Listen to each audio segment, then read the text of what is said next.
So I think we can go ahead and start. While we wait for some people to log on or join the stream, I'll go ahead and just go over the deck list at the moment.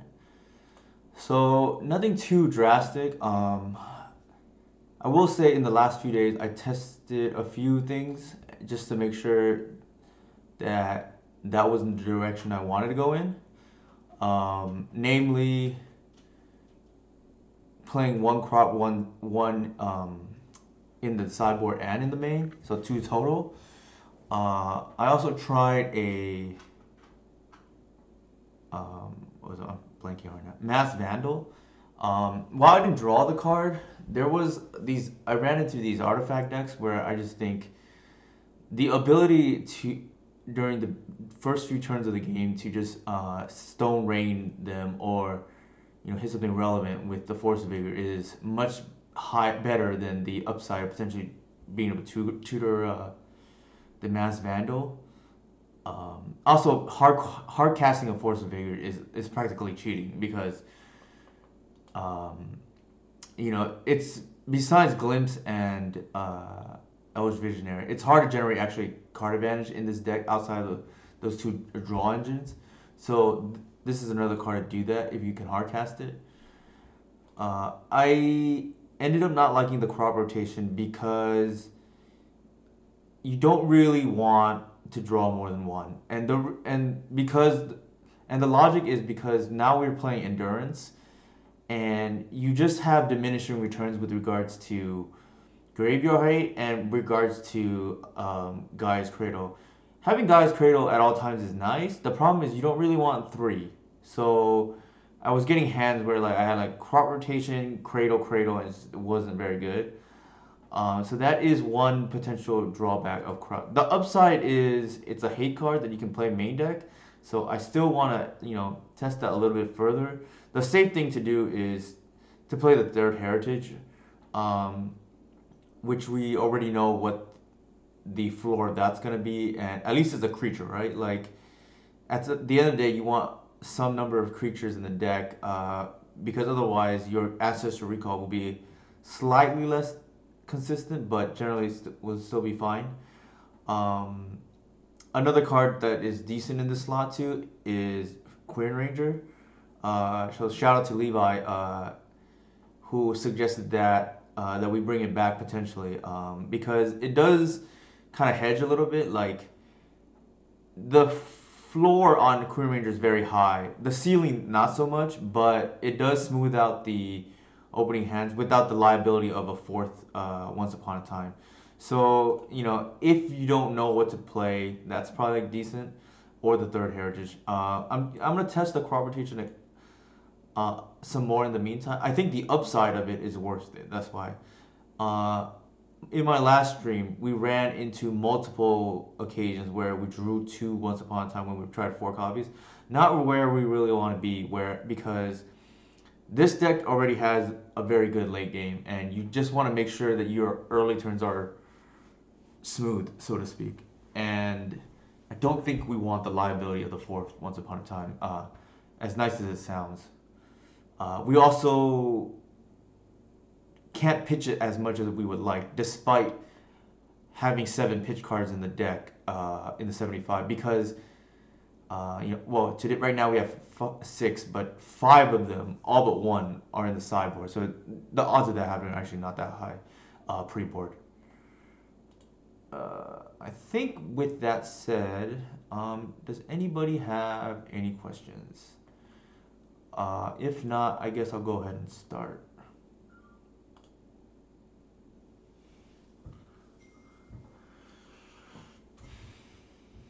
So yeah, some decent testing going on the last few days.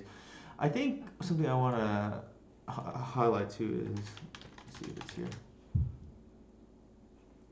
Okay, yeah. So decent. I'm sorry to hear that, Chris. That is not particularly good for testing. So if anybody has more questions, I did mention it on a tweet that I will be updating in addition to the two articles a month. on the weeks that I don't post an article, I will be updating my sideboard map with whatever I'm testing at the moment because I realize, um, I would frequently send my followers on Patreon. This is a key.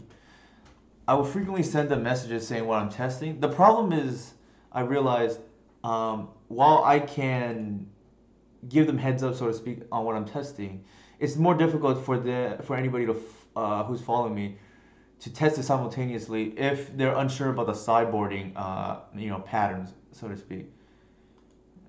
Interesting. We're playing against Nitfit. So I think that's probably useful for anybody who wants to be on the cutting edge of what I'm testing to have access to that sideboard map, I guess. Um, Not really a matchup I'm like eager to play against, but we'll see how it goes. And the reason not so much because I think it's like good or bad or whatever. I just don't know how much we gain from playing this deck.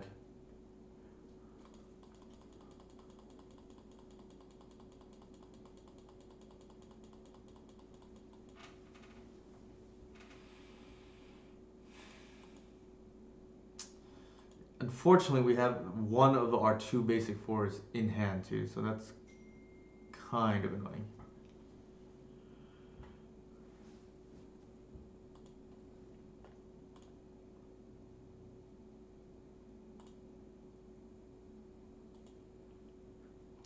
So, one thing that's probably certain is, oh my goodness.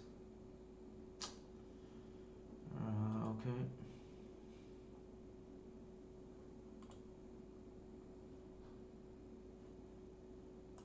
What does this do?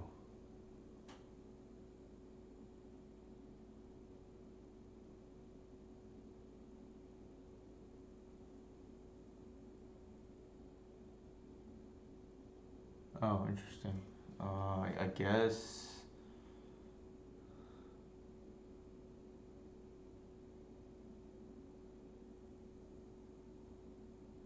I guess we just put everything in play.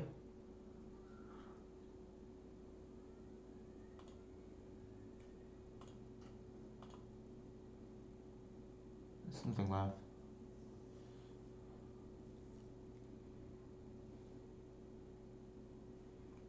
So not correct.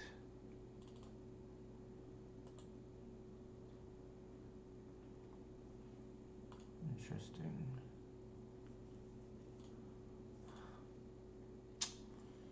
This is not what I enjoy, unfortunately. Cradle here would be nice.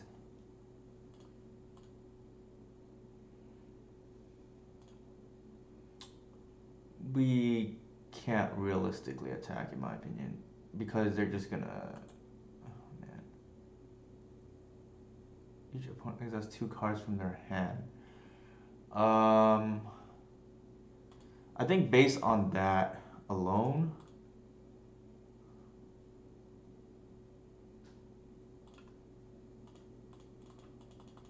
we're just gonna want to.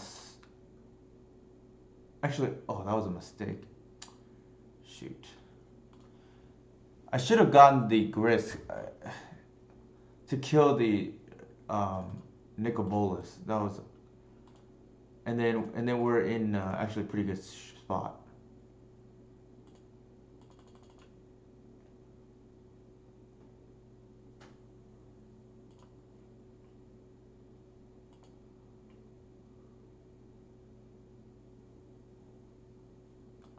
So it's my bad. Maybe it's okay. Man, this isn't bad actually.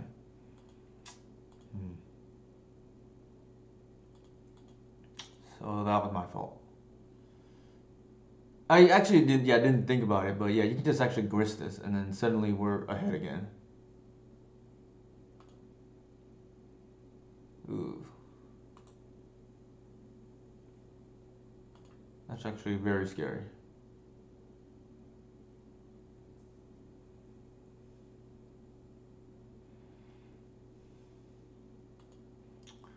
Essentially, what we did here was we put ourselves in hard mode because we could have answered the Nicol Bolas.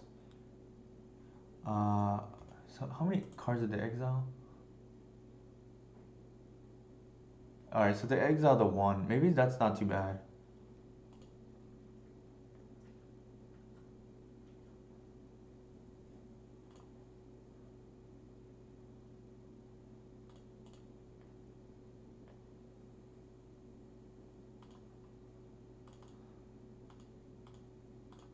So here, I'm just gonna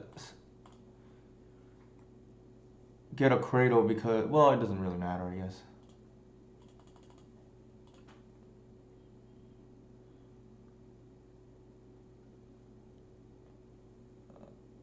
I guess I can deck thin and still have a lot of mana available. Actually, Cradle's just safe. So, because there's some permutation out there where we draw a few times with Visionary and then need the second Cradle.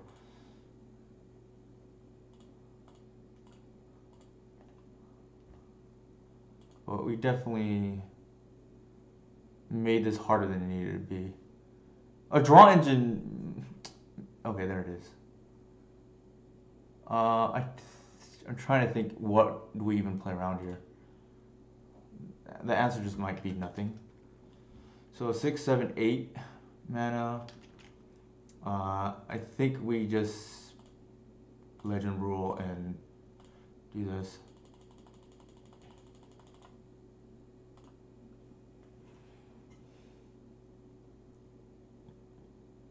Yeah. Okay. We pseudo punted, but not really because the draw engine is like pretty good too. But yeah, it's like a little bit dangerously that Nicol Bolas on the field. I think here,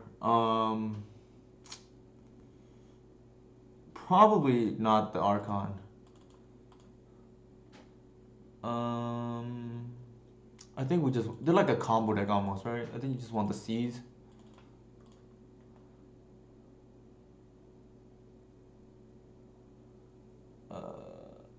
I think given that we saw Planeswalker, like there is a chance Academy Rector is in their deck. So I'm gonna leave the Bog in. I don't think we want like removal. That's probably not. And Shepherd's real bad here. So that's an easy cut. I don't like Gris is like reasonable. Definitely board out the oof. There is a universe where if we expect him to have what is it called, Academy Rector, then maybe we want the endurances. But I'm gonna dare them to have the combo. I think they could have Plague Engineer, which is why I think I want the Cabal Pit.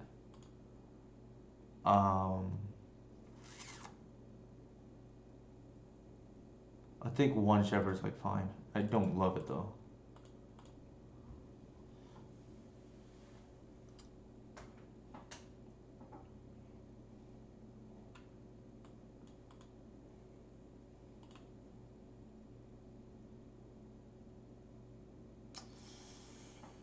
Um, Not the best.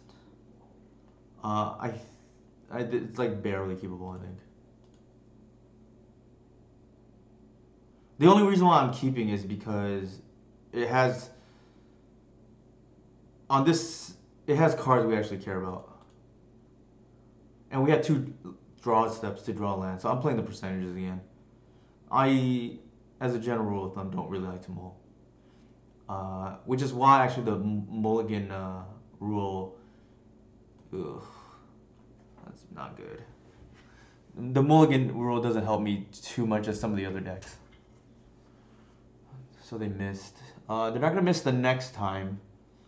And I don't think we can allow for their combo to, for them to veteran explore and just like him us with the 1 mana and ramp, I guess. So I'm gonna go ahead and thought seize them.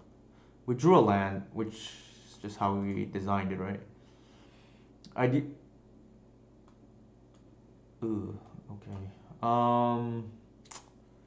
This is like pretty awkward. I think given this, we can take our chances, and because they're gonna natural order, they don't have a kill for a while. I think we're gonna play the percentages and dare them to beat us with Academy Rector.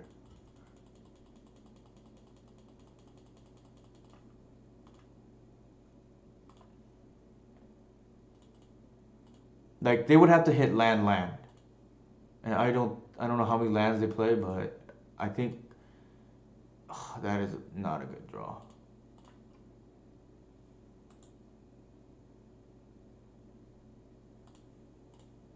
All right.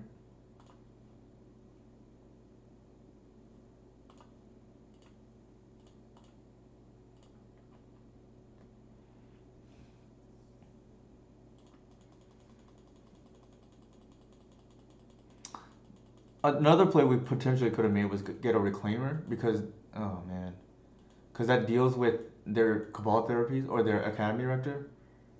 That might have been the safe play actually, but I think we're rewarded here. There is no reason to mess around. We're just gonna natural order now.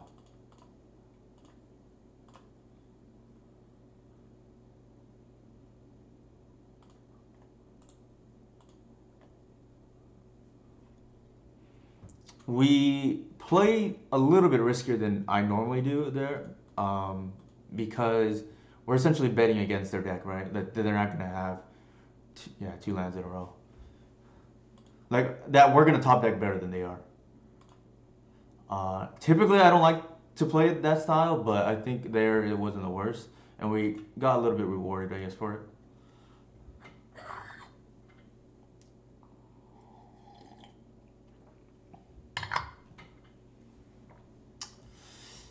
So, Chris, you're still on.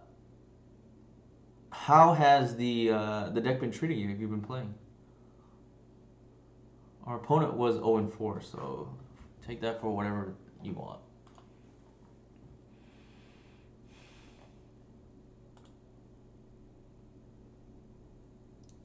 Mana handler. This opponent is usually on the combo version of the Urza Echo. I think in general this hand's like pretty good. I'm gonna keep. Like I would keep this in dark against most decks, but I don't know what they're on right now. Okay, maybe Reanimator. Bloodstained Mire is the fetch land I fear most right now in Legacy, and it's been that way actually for a while. Steam vents. What is going on?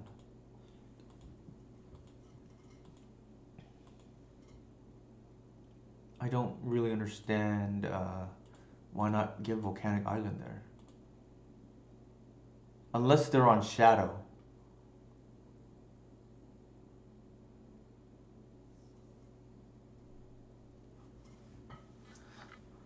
Sure. Like that's the only explanation. Like Grixis Shadow with Ragavan? Maybe? I don't know.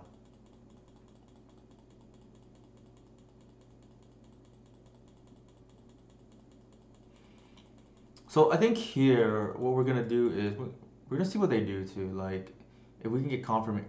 Ooh, all right. If we can get confirmation that they're on, I think we're gonna go to basic and then.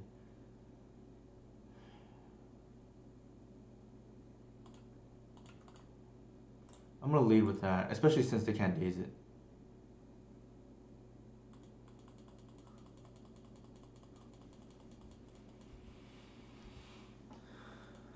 Yeah, so they are on Shadow. The Street Reef gives that away. Sure.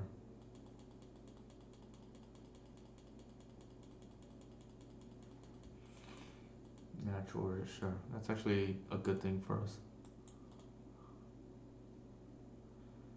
I think here we're gonna go for the higher risk play because I want to use mana efficiently.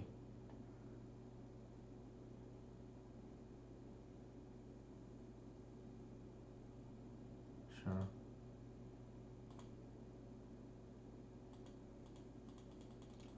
Like as a general rule of thumb with elves, you don't really want to leave mana um, unused on a turn. because Elves is the deck where your development is actually exponential instead of linear. They're gonna waste us most likely. Yeah.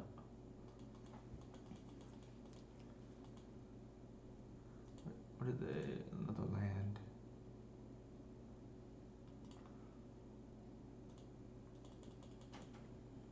Let me think if I want to. Um, I can natural order next turn. That might actually be worth playing out the Shepherd right now.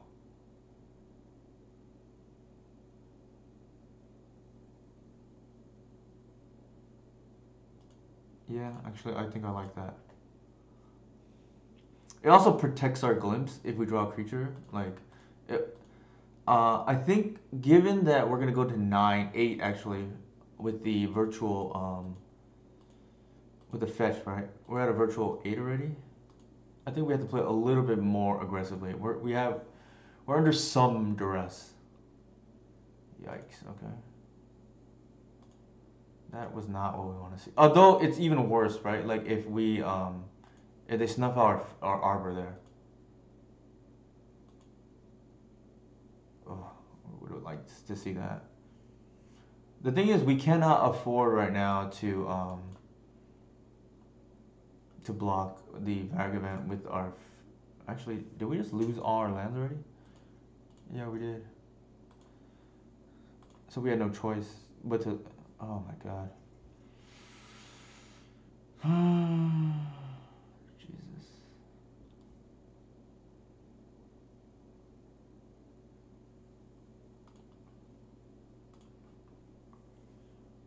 I think here we attack. We have lethal on the crackback. We just hope they don't have anything.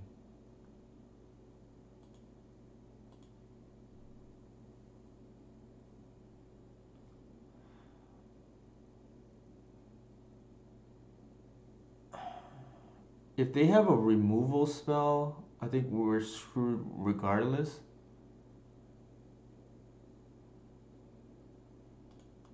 No, I think we have to fetch here.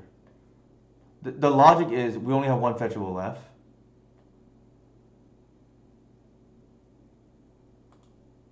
And we cannot afford for the Arbor to get exiled. Foothills, that's actually good. We need to fade one disruption spell right here. Oh, we got it. Barring drawing Cradle Hoof, we got it here.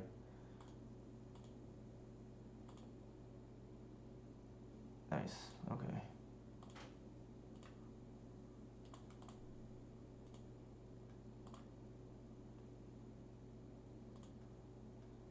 That was closer than I would have liked. Yeah. So again, like the Ragavan not really doing much in my opinion. Like it's okay, right? Like it was a Soviric vortex that got them some mana, but we for the most part could just ignore it. They don't seem particularly happy. They drew 4 cards after. I think in this matchup, hmm, given what we've seen, I think I kind of want to board like. Let me see how I board in the past.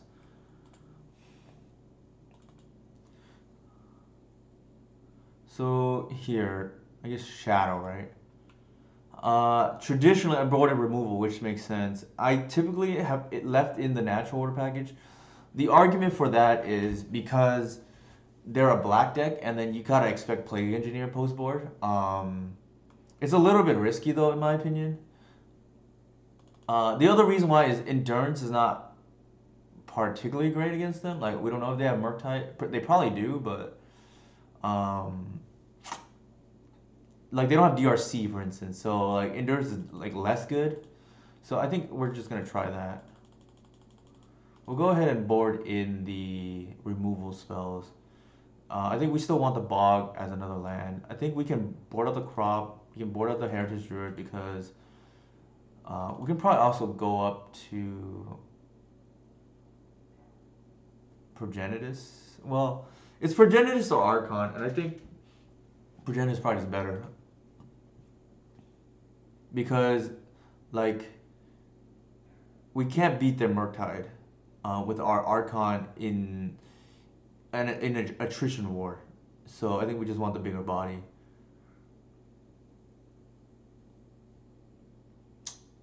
Let me think. I think the rest is probably fine. There's an argument to be made for another land, but I start to worry about flooding out.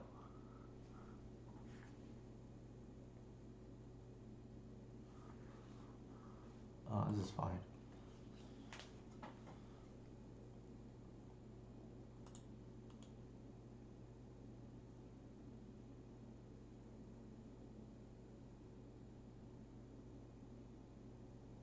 Here we don't really care, right? They want to take our ones they can.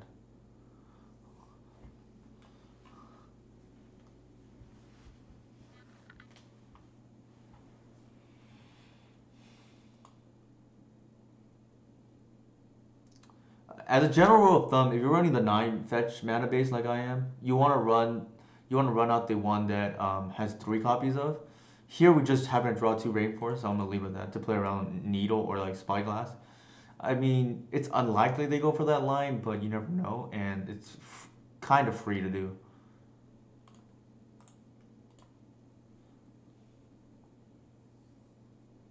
Here the deck thinning, right? Like we already have a decent amount of lands.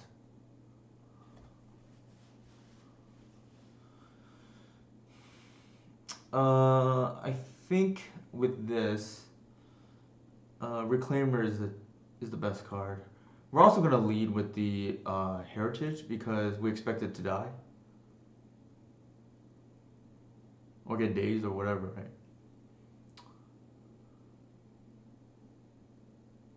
Like it's very difficult for opposing players to justify not killing the first creature, um, because they just time walk themselves a lot of times, like or spend mana very inefficiently. And then if they don't kill it, then that's okay. Like, oh.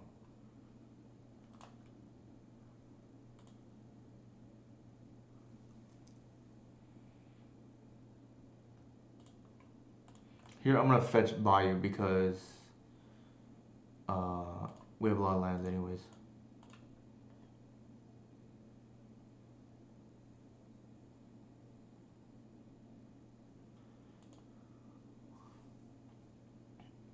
I actually lay with Shepherd here because I fear removal spawn Shepherd more than I do on the Reclaimer.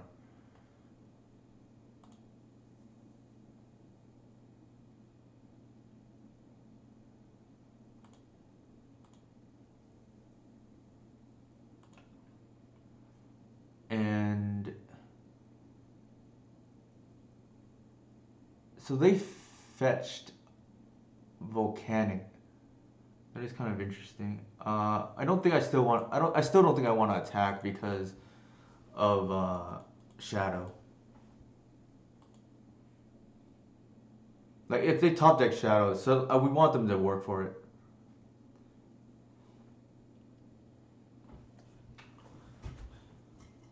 Sure.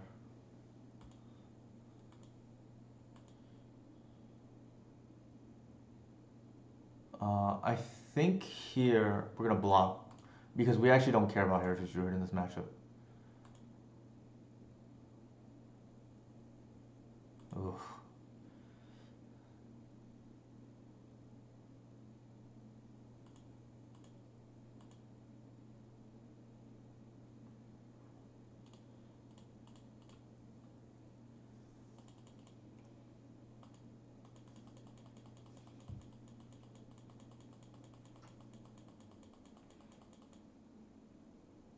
So if we did not board in not leave in the natural order package, that Crater Hoof can potentially be right now like Endurance, which is like okay, I guess. It's not particularly great. Um, Given that they're already at 9, we can't stop. And I'm not. I don't think I'm supposed to play around Hull Breacher.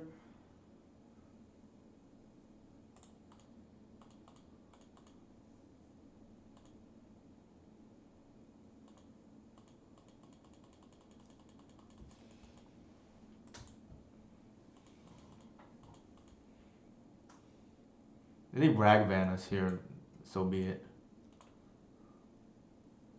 I think if they had engineer, they would have already slammed it. I'm kind of curious what their hand is. If I were to guess, maybe force of will plus pitch and maybe a one removal spell that they don't want to use on these targets. It's kind of good to. Ooh, that is an excellent draw.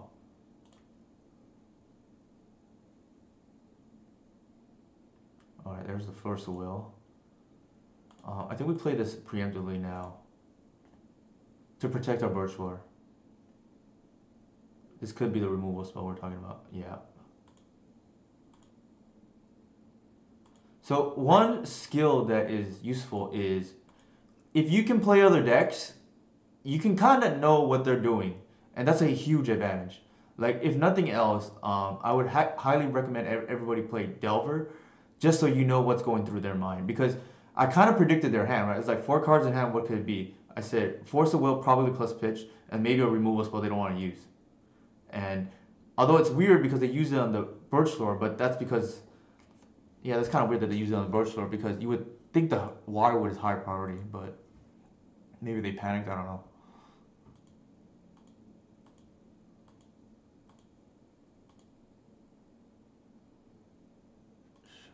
That's pretty good actually.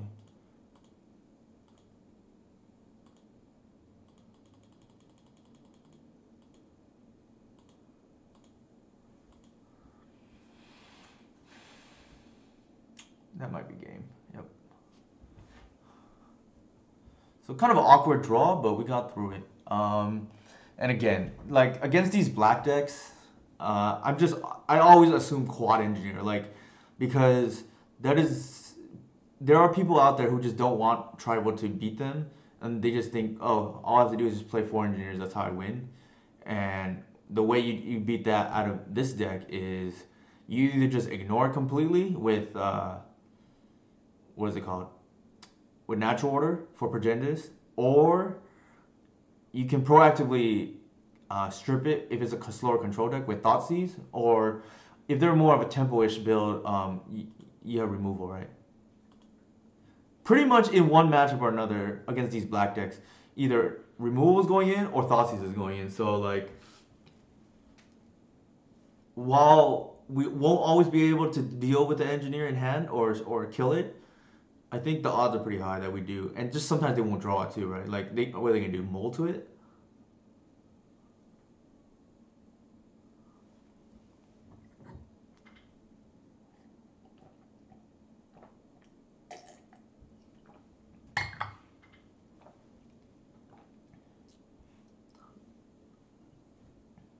So we're off to a 2-0 start, which is nice. Hopefully we can keep going. I don't want to jinx myself too quickly because the last stream I did, I think it was Wednesday, we started out actually pretty well and then just like went off the rails. For those of you who want to see me, mess up a lot, that's probably a stream to rewatch. I It's funny. I think I beat Lance on a more like to three, and then it just went downhill from there, right? From a play perspective, I played really well against the Lance opponent, but then they also admittedly made mistakes against me, and then maybe I used up all my my juice, so to speak, in that match because I played. One bad habit that I will do is I will play into a cage a lot of times because I forget. Because I click before I like fully think about it. Like natural instinct, I guess, of just searching for certain things with Green Sun. Horadario. Harold Harold Daradil. Um, probably not. This is like a mole to five almost already, right? Like you have second cradle and a hoof. You have no turn one play. The glimpse and the oof is potentially a blank too. This is significantly better. put back the worst card.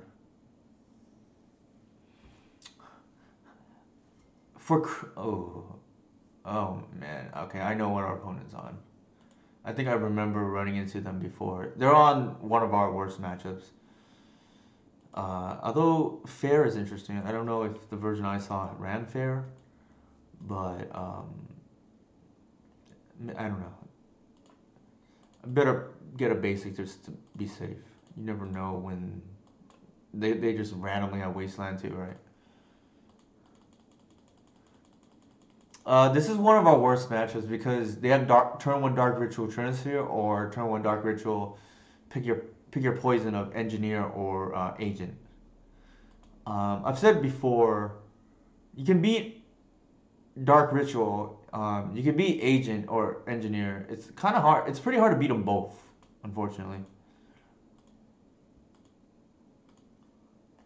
Oof. Okay.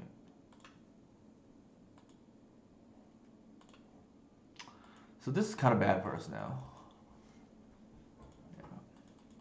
I think our next line is like, it's possible. Oops.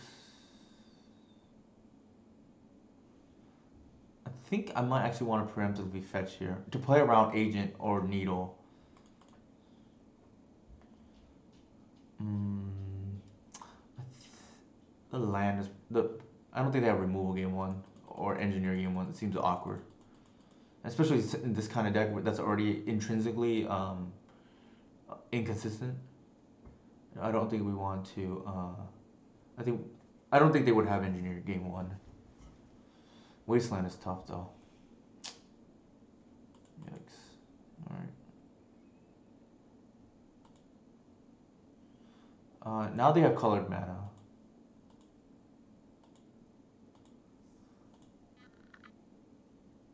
Hmm.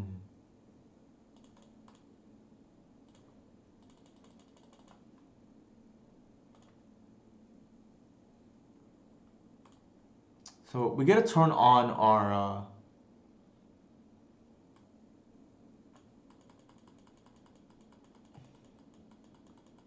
All right, so we have Mr. Curses himself in the house here, Repo Cheap.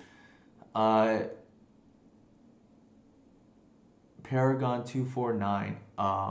Is that the username? I'm assuming, Justin.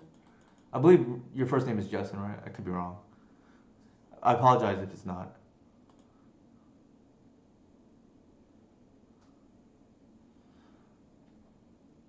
Um,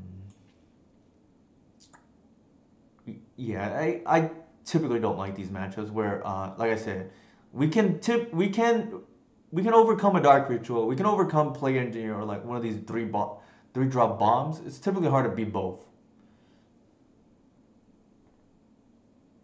Speaking of the devil themselves.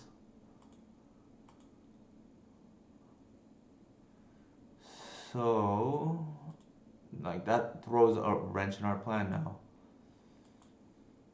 Oh man.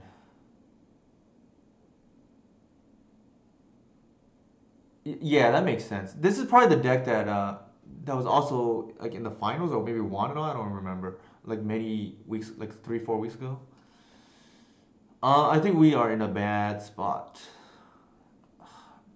Unfortunately, this matchup, there's not really anything we can do. Like we just have to hope our hand lines up with theirs, or they lose themselves because of the inherent inconsistency. But it's this card is like very hard to beat, and unfortunately, anything that answers it requires 3 mana itself, which is not easy. A cradle here would be not like it's awkward too, right? Because they have wasteland. Is wasteland normal in the combo version, Justin? I mean, I don't know. I don't know anything about like these decks.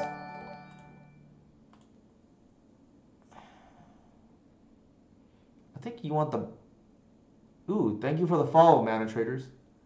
Speaking of which, I've been meaning to email mana traders for potentially, being on their what is it called? Streamer list, I guess, or whatever it's called.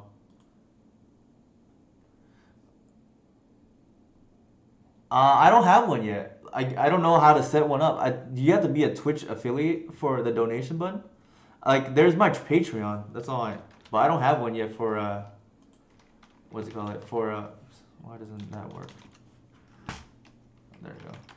For I don't have one yet for Twitch. That's a huge misplay, I recognize, but uh, so bear with me for a second, I guess. I think the Warwood is the play here. So we can now we can bounce the. Oh yeah, yeah, for sure.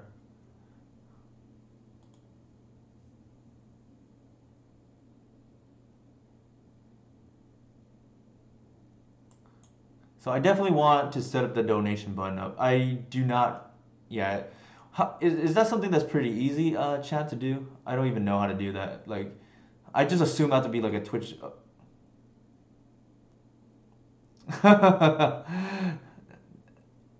So chat, whoever wants to help me, you get half of the 1K there.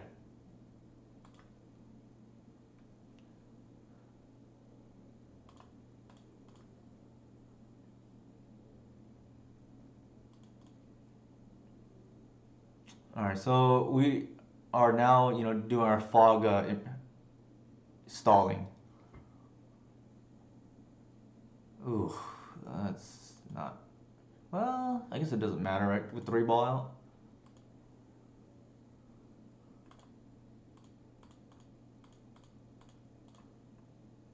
I should have actually waited in case I drew a land. I mean, a cradle. I will donate 1K. Nice. Huh. I think we just attack here, right? I want to leave at least a second creature back. Actually, one creature is fine.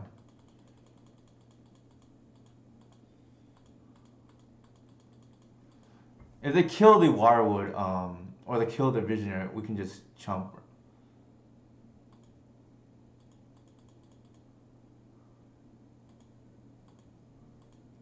So the Saga, I don't know if they have Needle mainboard or not. Presumably they do, but our shenanigans are gonna come to an end soon.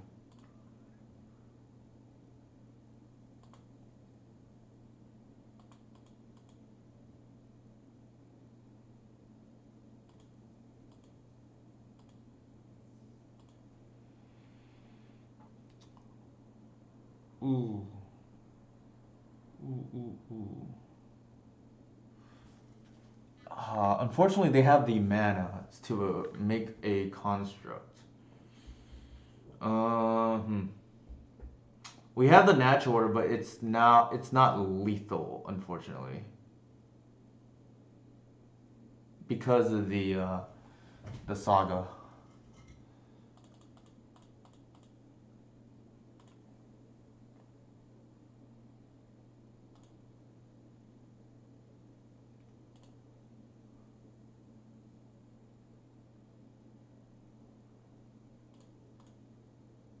Can't attack here. There is an argument to be made to bounce the Visionary and play another dude and play it again, but I don't think. I think the creature is worth more right here.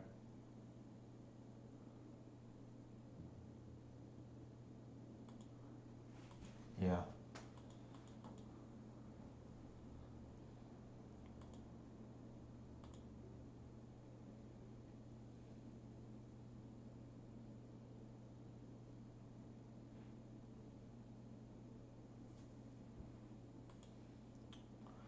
I think here we just go preemptively fetch.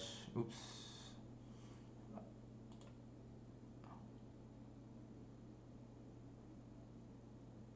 So I guess one arbor is already gone, that I did not pay attention. Then I definitely should have played the Visionary again. That was a misplay.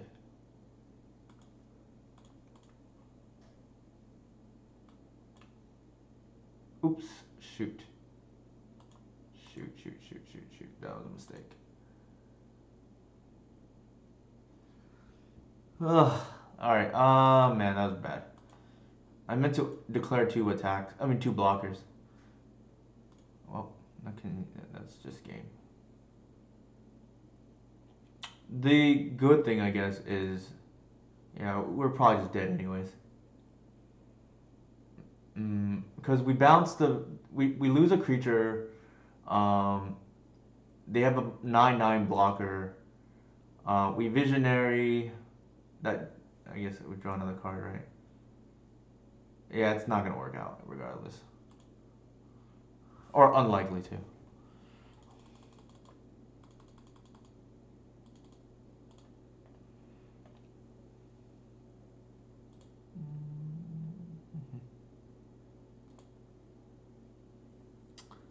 Yeah, I do not know how to do the donation button. Unfortunately, if it's quick, maybe chat can help me do that. Help me set that up in real time. I think we're just expecting, some 3-drop hate bear to come down. So that's the reasoning for the bog and sorry, not the bog, the cabal pit to come back in. I don't think we want endurance. Um, this matchup is all about speed, and we saw Trinisphere too and Sphere Resistance. I think we don't want Glimpse actually, like given what's in their deck that we saw. Probably don't want the wire, but it's slow.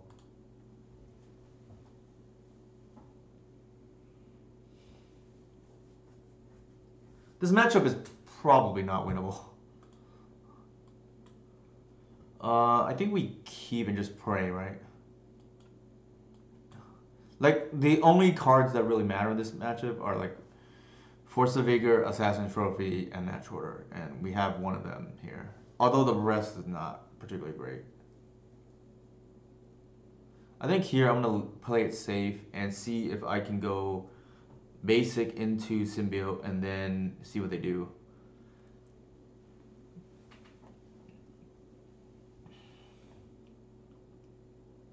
Slowly develop our mana, and then we'll expose our wasteland. I mean, our body to wasteland, but I think that's okay.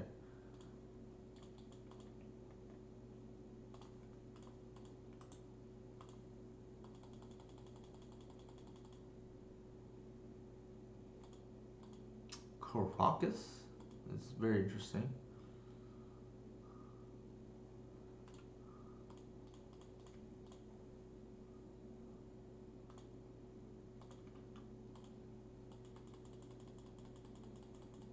I did not expect Caracas to be in their deck.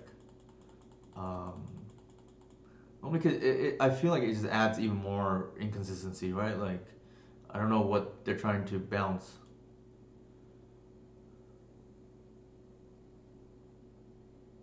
Sure.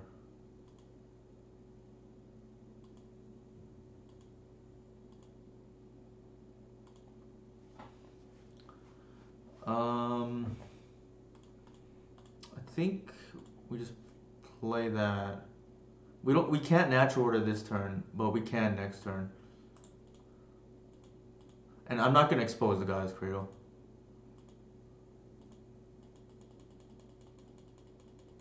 There's really no need to. Like, we're all in on the natural order plan.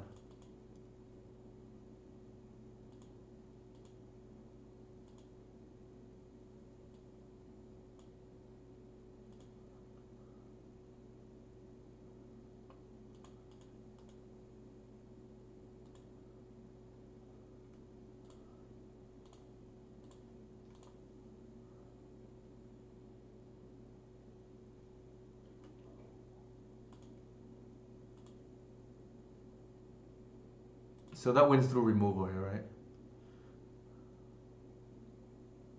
Yeah.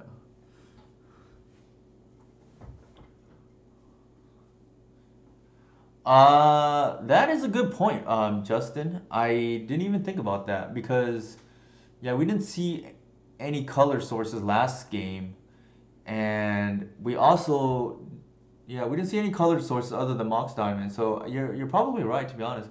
That would explain the Inventor's Fair too, and why we're seeing Sphere Resistance. And the ley line is interesting though. I'm curious why that's in the deck. Like, I guess Helm, but it just, I mean, you can't even hardcast it. It just seems kind of like, why not just play Rest in Peace?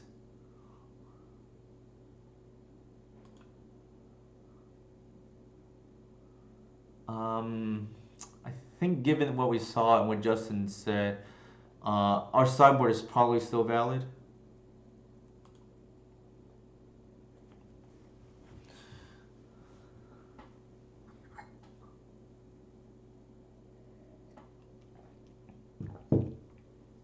The only thing I can think of why Leyline over Rest in Peace in this kind of deck is maybe the mana matters, so they want to just curve out. So that's consideration. Like I have played Leyline in like non-black decks, so I know what that's like too. So can't really fault them. I think we have one of the aforementioned cards that we care about, so I think we keep.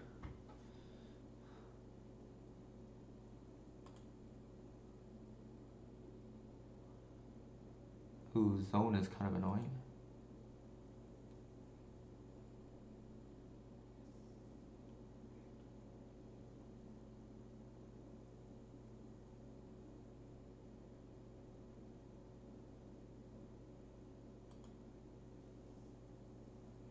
So this is an interesting decision here, right? Like, um,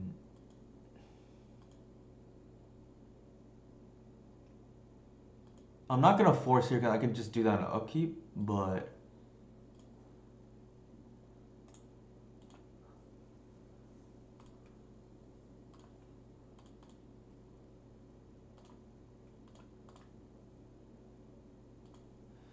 the decision here is like, do I hit the ley line or do I hit the chalice? Probably the chalice in case they have removal.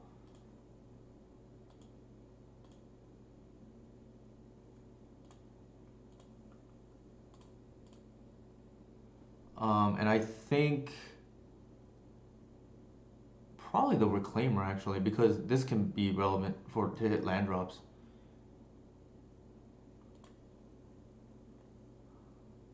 Normally I would pitch the once, but given especially the blast zone potentially looming.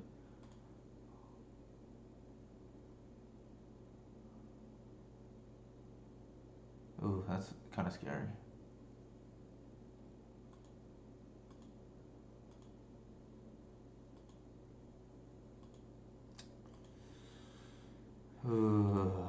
I like our situation a lot worse now.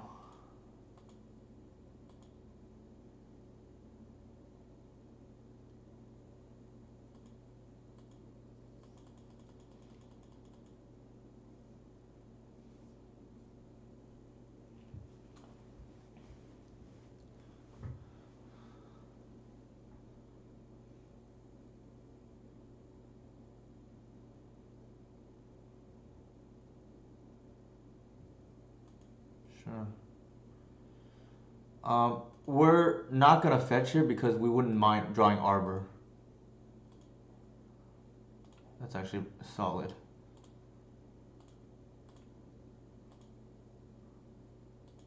Oh, oh, I did not mean to do that.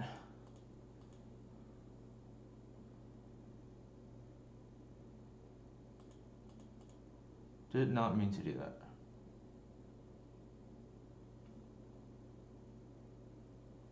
Sure.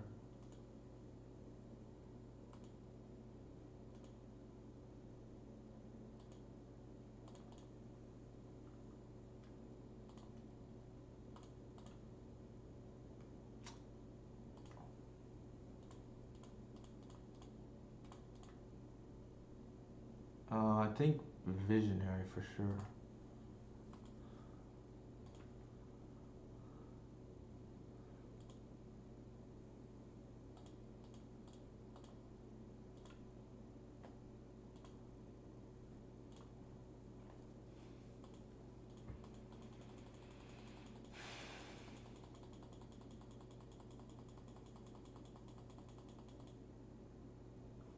How much is it to tutor? 4?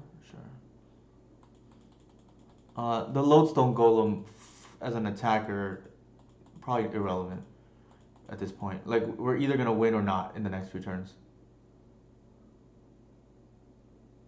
That's kind of annoying. So they have 1 mana.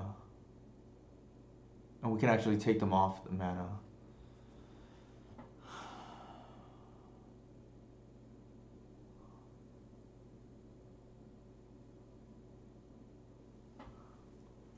I think here we can Green Sun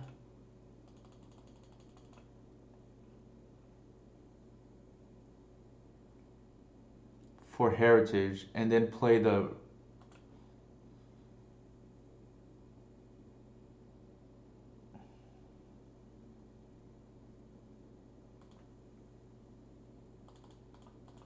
Visionary.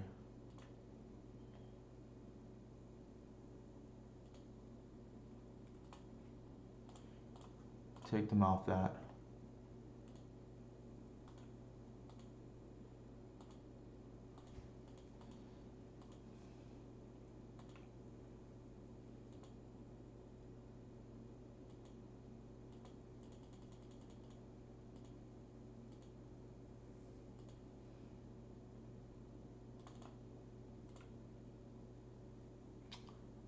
Actually, hold on.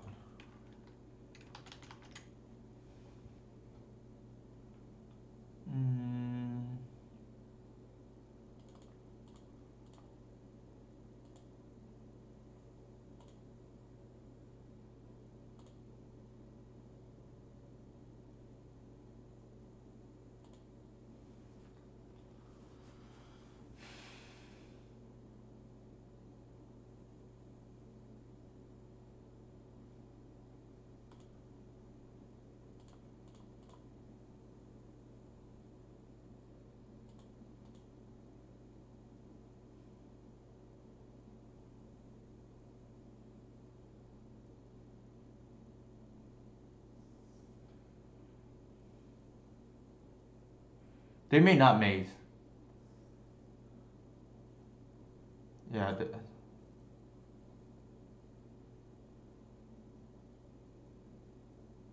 we'll see.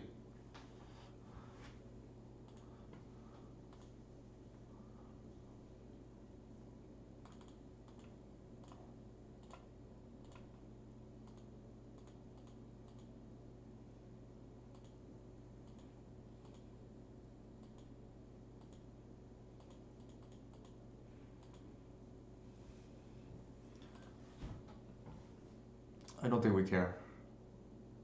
We'll go to 2. They can't cast any spells right now.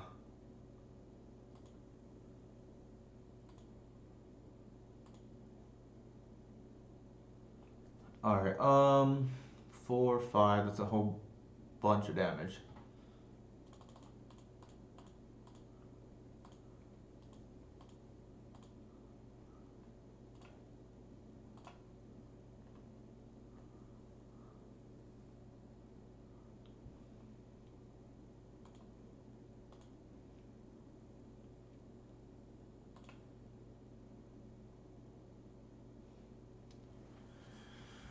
Whew, we got through that. The Wasteland clutch there. I always think it's, it's poetic justice when opposing Trinisphere, dooms in our opponent. So I guess right now, does anybody know how to do that donation button? Kind of want to do that in real time before I forget, but if not, it's not a big deal. I can move on to the 4th match.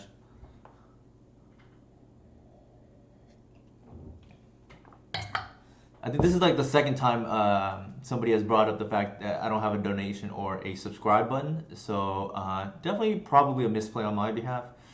So yeah, if I guess nobody knows how to do it or just doesn't have the time to go over it right now, or if it takes a while, we'll just start another match.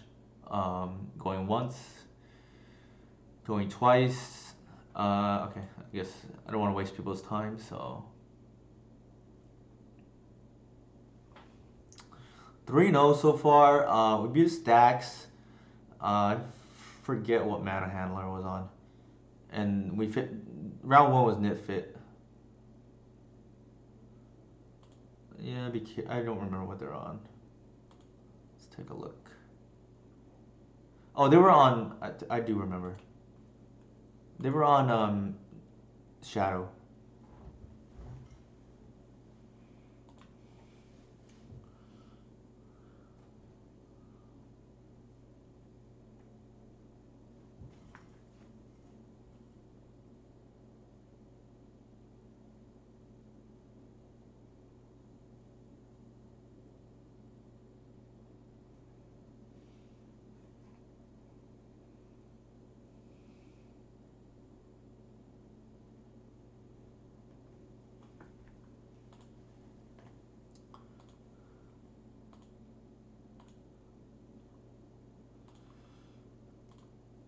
In the meantime, I'll bring up the deck. Does anybody have questions about the deck? The deck should probably look pretty familiar. I think the only thing that's different than what people have been seeing on either the top 8 lists from Jurg and I or from the stream is I moved the crop rotation to the main deck instead of the third heritage. It's just becoming more and more of a mid-range deck. Although, to be fair, crop rotation is a very explosive card. And then I think we want the Cabal Pit because there's just a lot of hate. I think if not right now, in the foreseeable future. So we're playing against Matt Vuk here. I think this is a keep. He is a very good player that is likely on some kind of blue deck, I would imagine.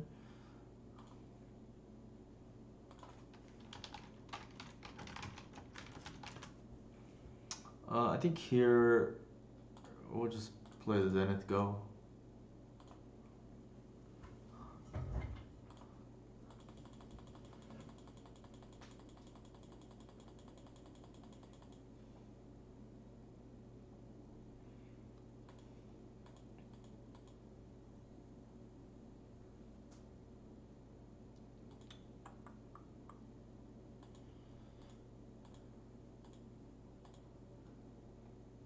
It's a pretty good draw. So here we're okay. Oh, I didn't like drawing two natural orders though. The reason why we leave with Visionary there is because we want to make, again, most efficient use of our mana. And the fact that we have Glimpse in our hand, we kind of want to just Glimpse of Valley turn 3. Looks like he's playing like Band Control. I think we can just bait and see what happens. Yep, that's fine.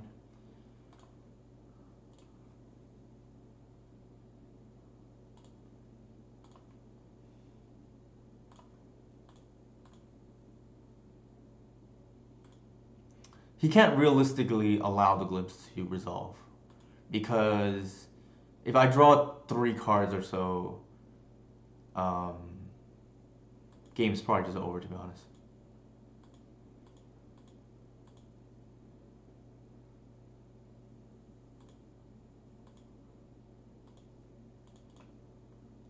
Here, I know these control decks have been playing Wasteland. I didn't want to expose, even though it's the Cradle to Wasteland.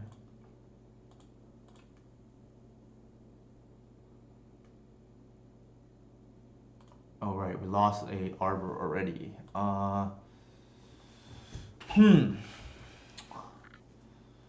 think, given this, I don't think they have days. I'm just gonna jam.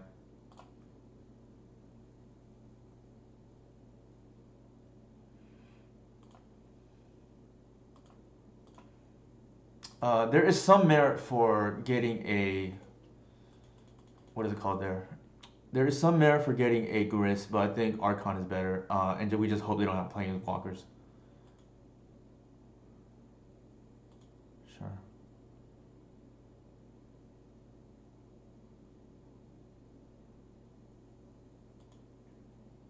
Yikes, that's pretty good.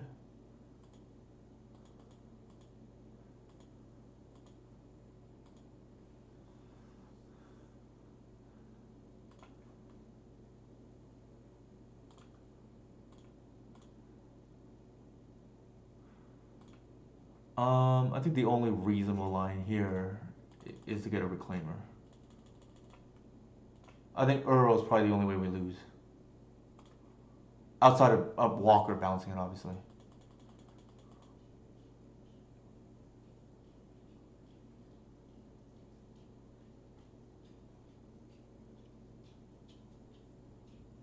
Yeah, Spin's a cool card. It was saw played during Breach era as a way to bring back Underworld Breach, as silly as that sound. It's a card I actually always wanted to play in D&T, although I never tried it. Seems good in theory, at least. Alright, there's the Euro. He may bounce here because he recognizes that I have Reclaimer. Even if the bog's in hand, I can still natural bog, right? Like, and I think he respects me enough as a player to know to bog the what is it called? To bog the Euro preemptively. I think here we just Archon go.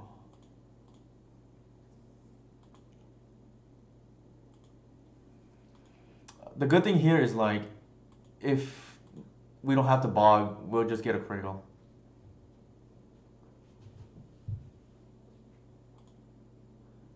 My guess is he's gonna Caracas again. This is like their version of the Waterwood Visionary, right?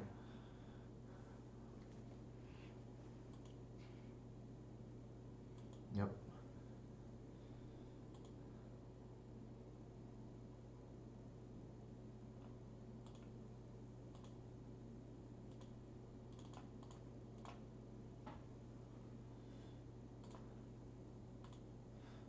How much mana is it for the other one? 5? Alright.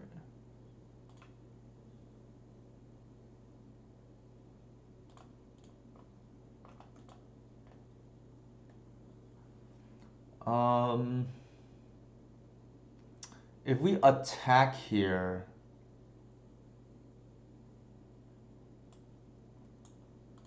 we shorten the clock by a turn, but it's lethal the following turn anyway, so there's no need.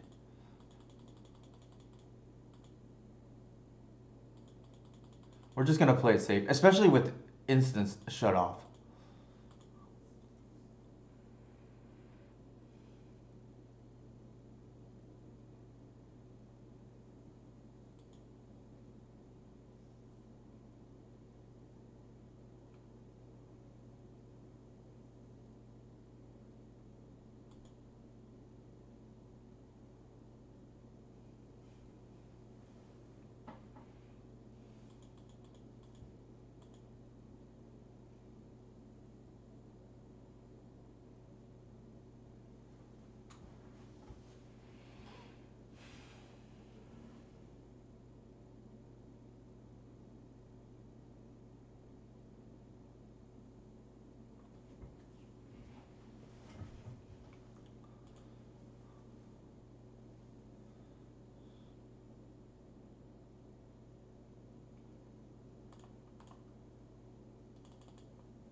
Hmm.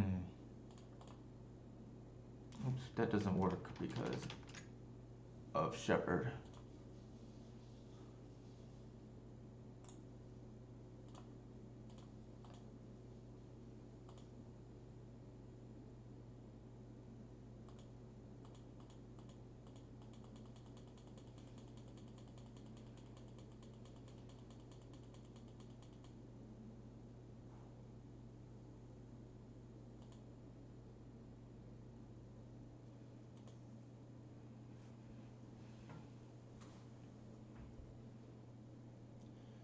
Yikes, Dress Down's quite good.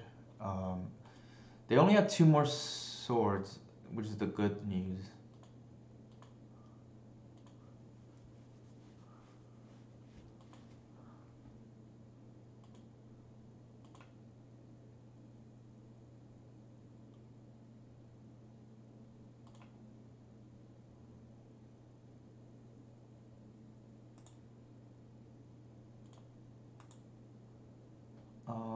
Do we want to attack with this? Probably, yeah.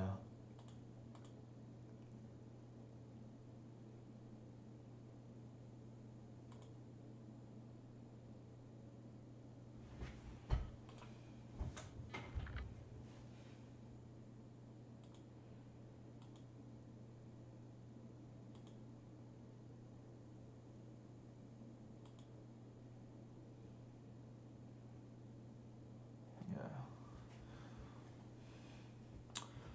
Kind of sweated out a little bit there, but Archon doing work.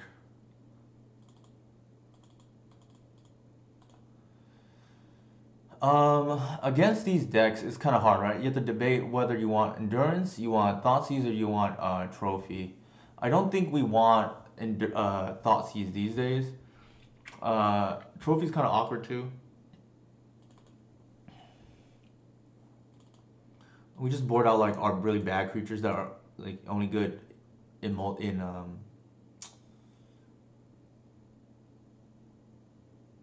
when they can't stop us anyways. So yeah, let me think. Probably just want creatures to be honest. Like there's not too many things we want to trophy. I think we just board into the mid range plan. It's probably good enough, yeah.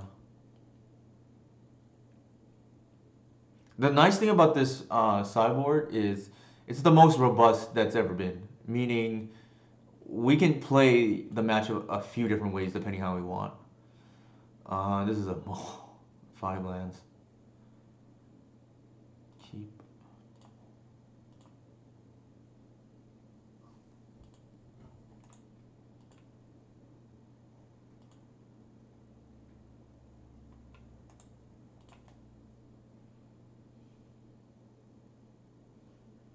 I think the visionary. I think here we're gonna lead with the ranger because we care about the other cards more.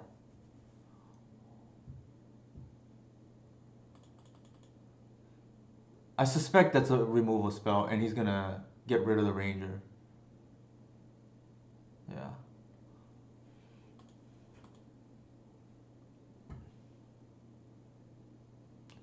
Ranger's kind of nice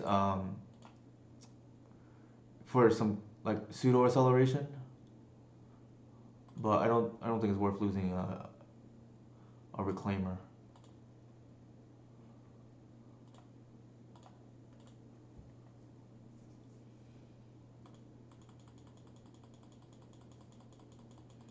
We're saving the green sun for a Wirewood or a Gris, depending on how things play out.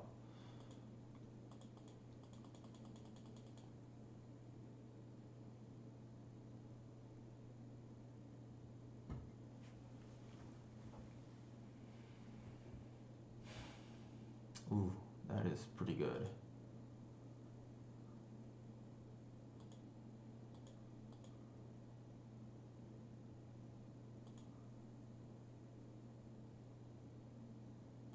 Sure.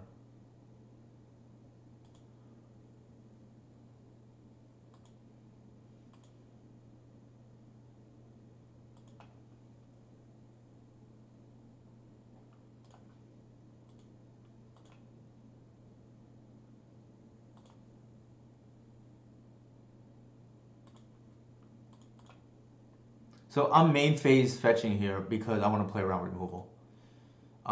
He doesn't know about the bog in our hand, so there is a chance um, that he's gonna. Well, it doesn't matter. We have the second one up. I was gonna say there's a world where they swords in response. Sure.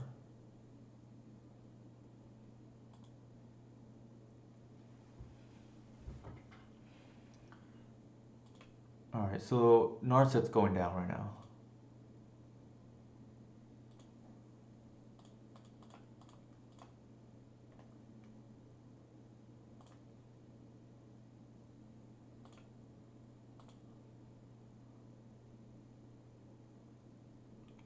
Mm,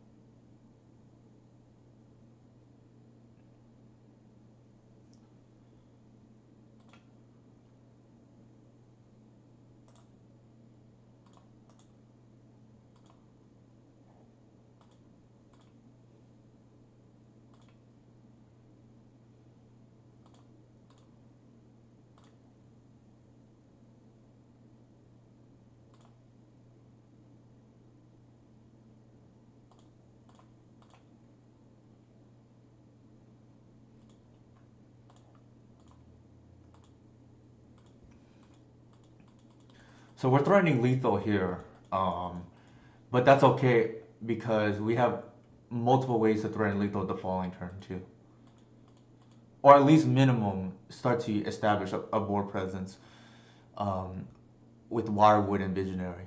Uh, if they somehow answer everything, or not everything, but the Visionary in response, we can get a Grist too, or preemptively get the Wirewood and then use the second Green Sun to get a Visionary. We have a couple of options here, and they're already staring down lethal, so um, not so I don't think they can answer everything here.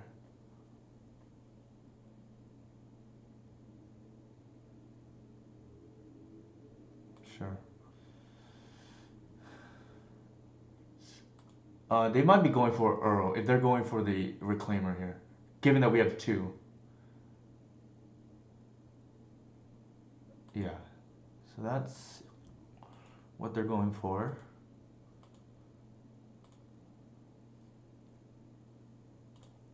I think here we want to just let me see if I boarded out all the heritages. Yes, I did. That's okay. I think we get a Wirewood here. We're gonna go ahead and attack.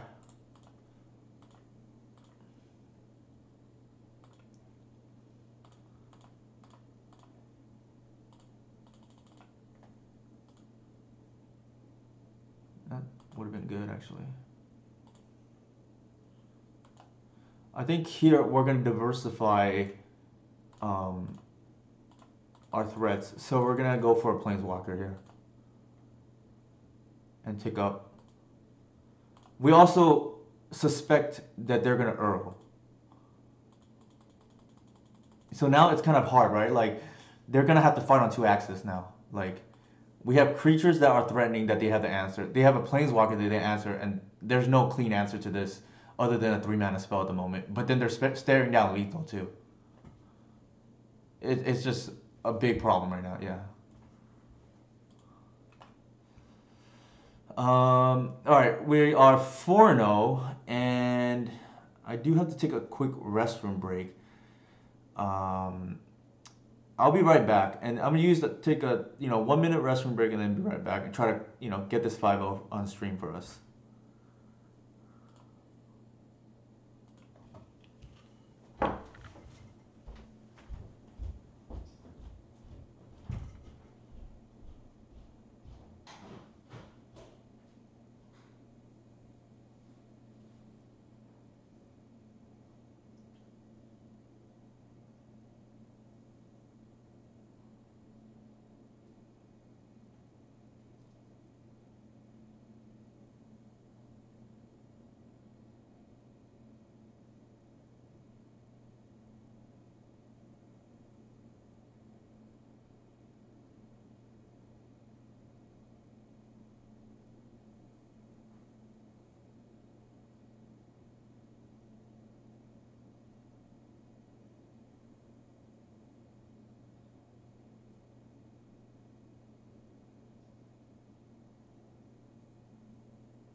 Hi, 90s Magic. Thank you for the raid. Oh, thank you for the follow, Mox Fractal. We are 4-0 at the moment. I just took a quick restroom break. And we will try to go for the 5-0 right now. Actually, I'm gonna refill the water real quick.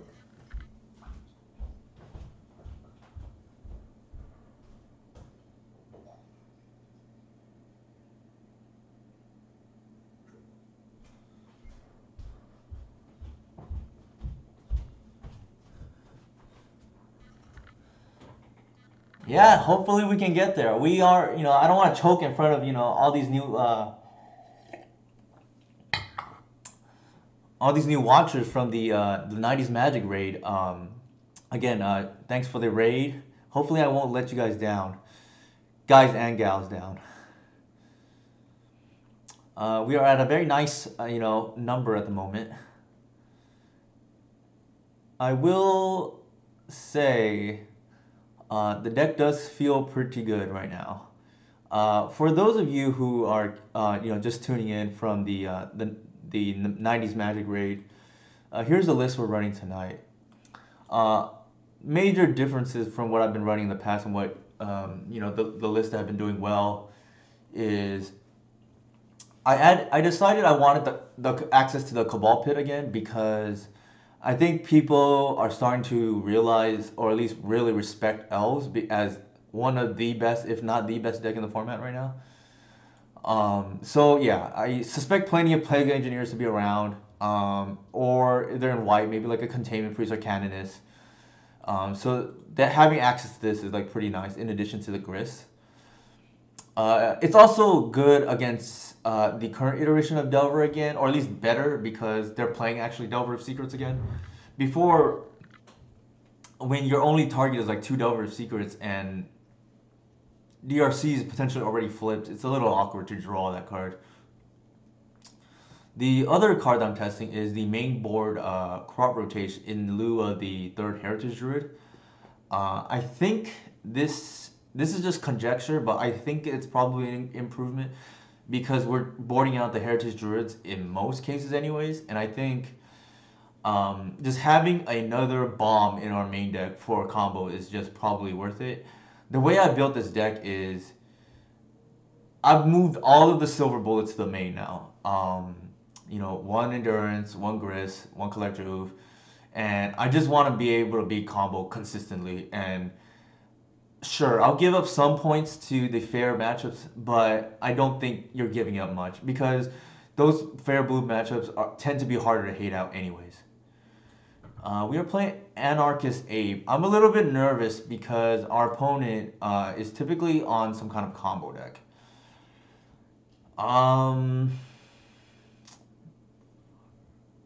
This is like a little bit dicey.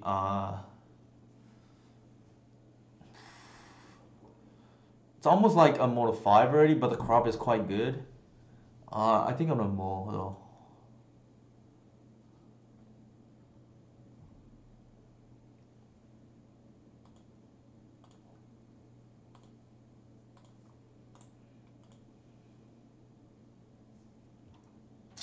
Yikes, that is not what I want to see.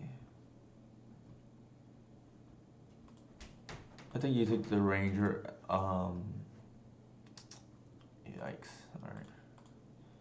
Well, I do think it's still probably better than keeping a, what is it called? They're on oops, I think. Yeah. There's a world where we just hold up crop rotation because they're playing oops. And we suspect that they're on oops, but I don't think that is the. It's also well, it could be telegraph, I guess.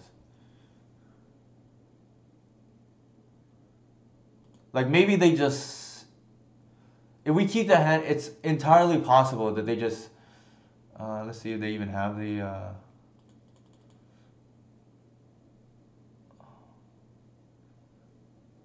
Okay, so they would have been blown out, but it is okay. I don't know if they had Thoughtseize. I think they easily could have just Thoughtseize us too. I don't know how many copies they run, but yeah. Maybe that's a I don't know. I don't know. I don't know what the correct logic there is. Like, do you assume because they're a combo player that you keep that hand because of card rotation? But it seems a little loose, to be honest. Like, if they're on any other deck, the hand is like kind of bad.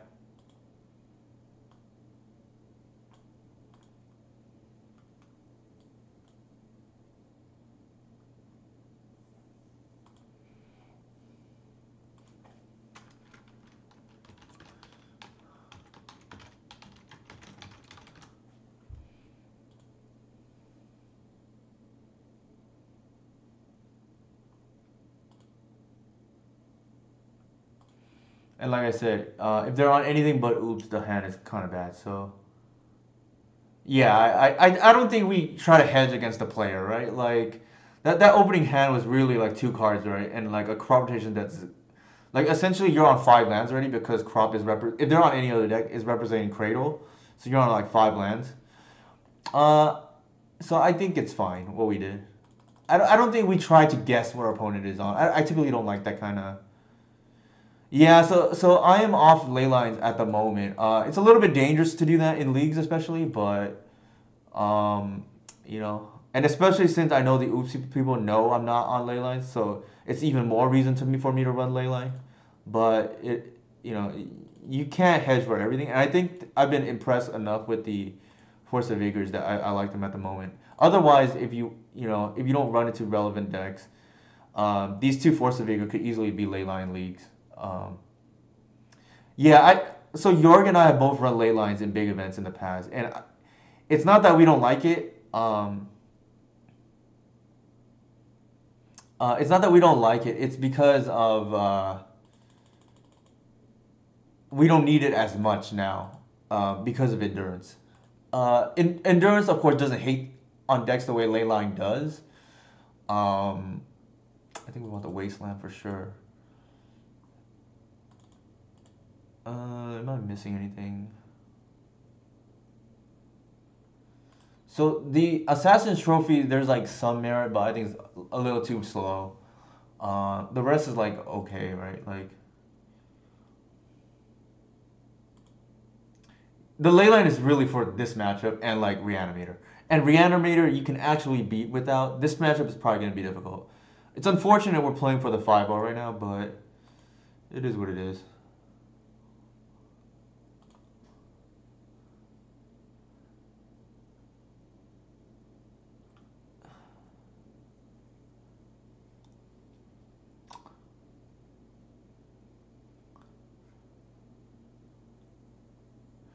Ooze. That is definitely a boomer card. I have not seen a Scavenging Ooze in forever. I think we have to keep this. Like, what are we mulling to, right?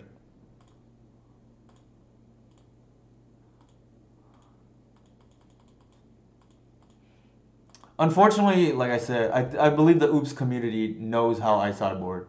So it's highly likely um, that they're gonna like board appropriately.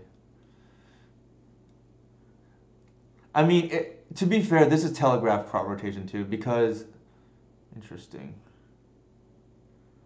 This is telegraphed crop rotation too because of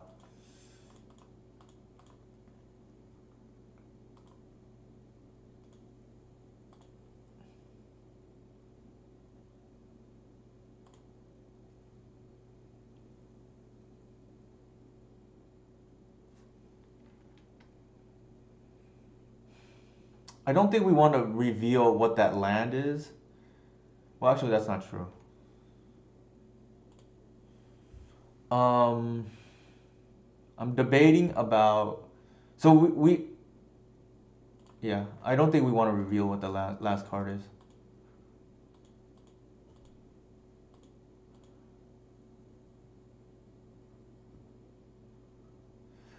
So choke is a card I haven't played in Elves in forever, and the reason not so much because it's not good. Is I don't think you need it. Like,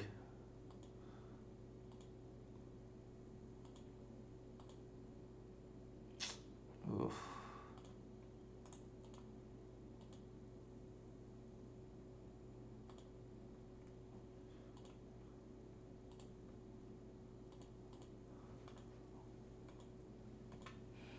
This crop rotation, the thread between us losing right now, right? We're probably dead, to be honest. It's been a few turns. Unfortunately, we had to go out like this to oops, but um, it is what it is.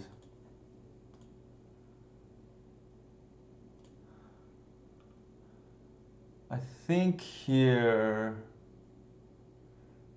it is tough. Uh,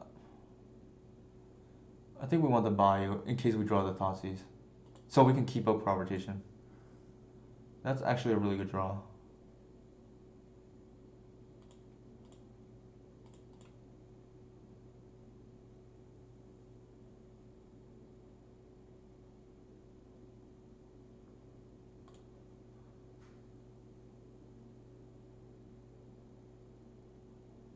Alright, so we're gonna put them on a 1 turn clock.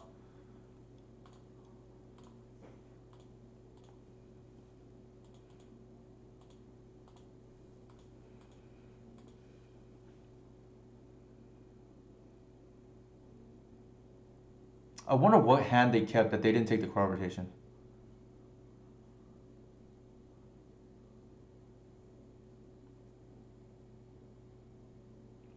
Like I said, I fully expect to lose this match because we're not. We didn't build our sideboard to beat them. We can if we want. It's just we didn't. And the reason being is because I think from an elf perspective right now, the major decision is do you want to beat lands or not?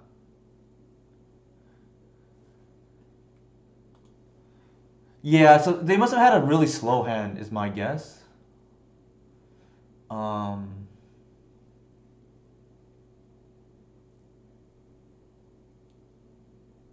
they're targeting us, I think. Sure.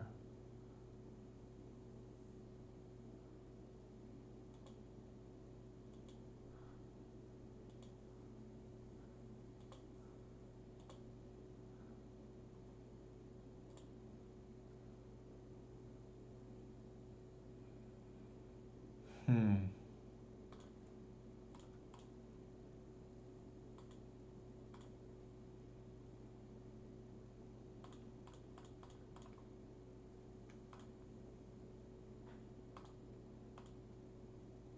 Yeah, it's for information, right? Now they know we're on endurance, although they probably already knew, to be fair.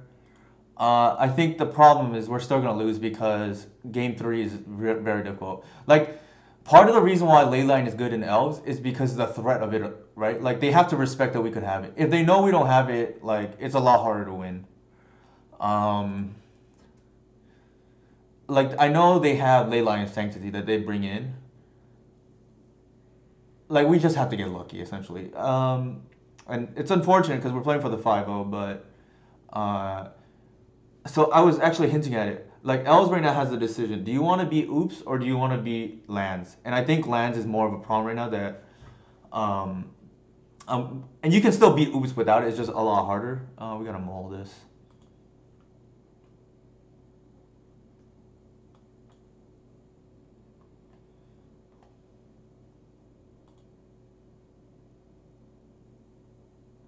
They're at 4.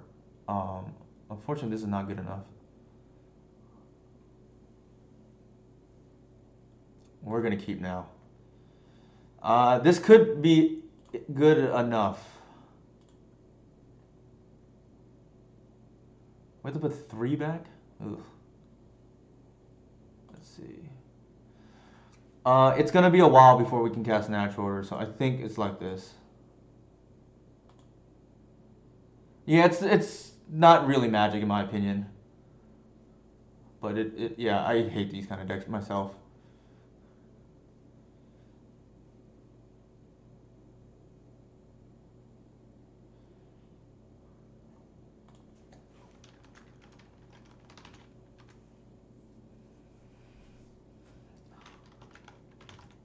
Wow, we got there.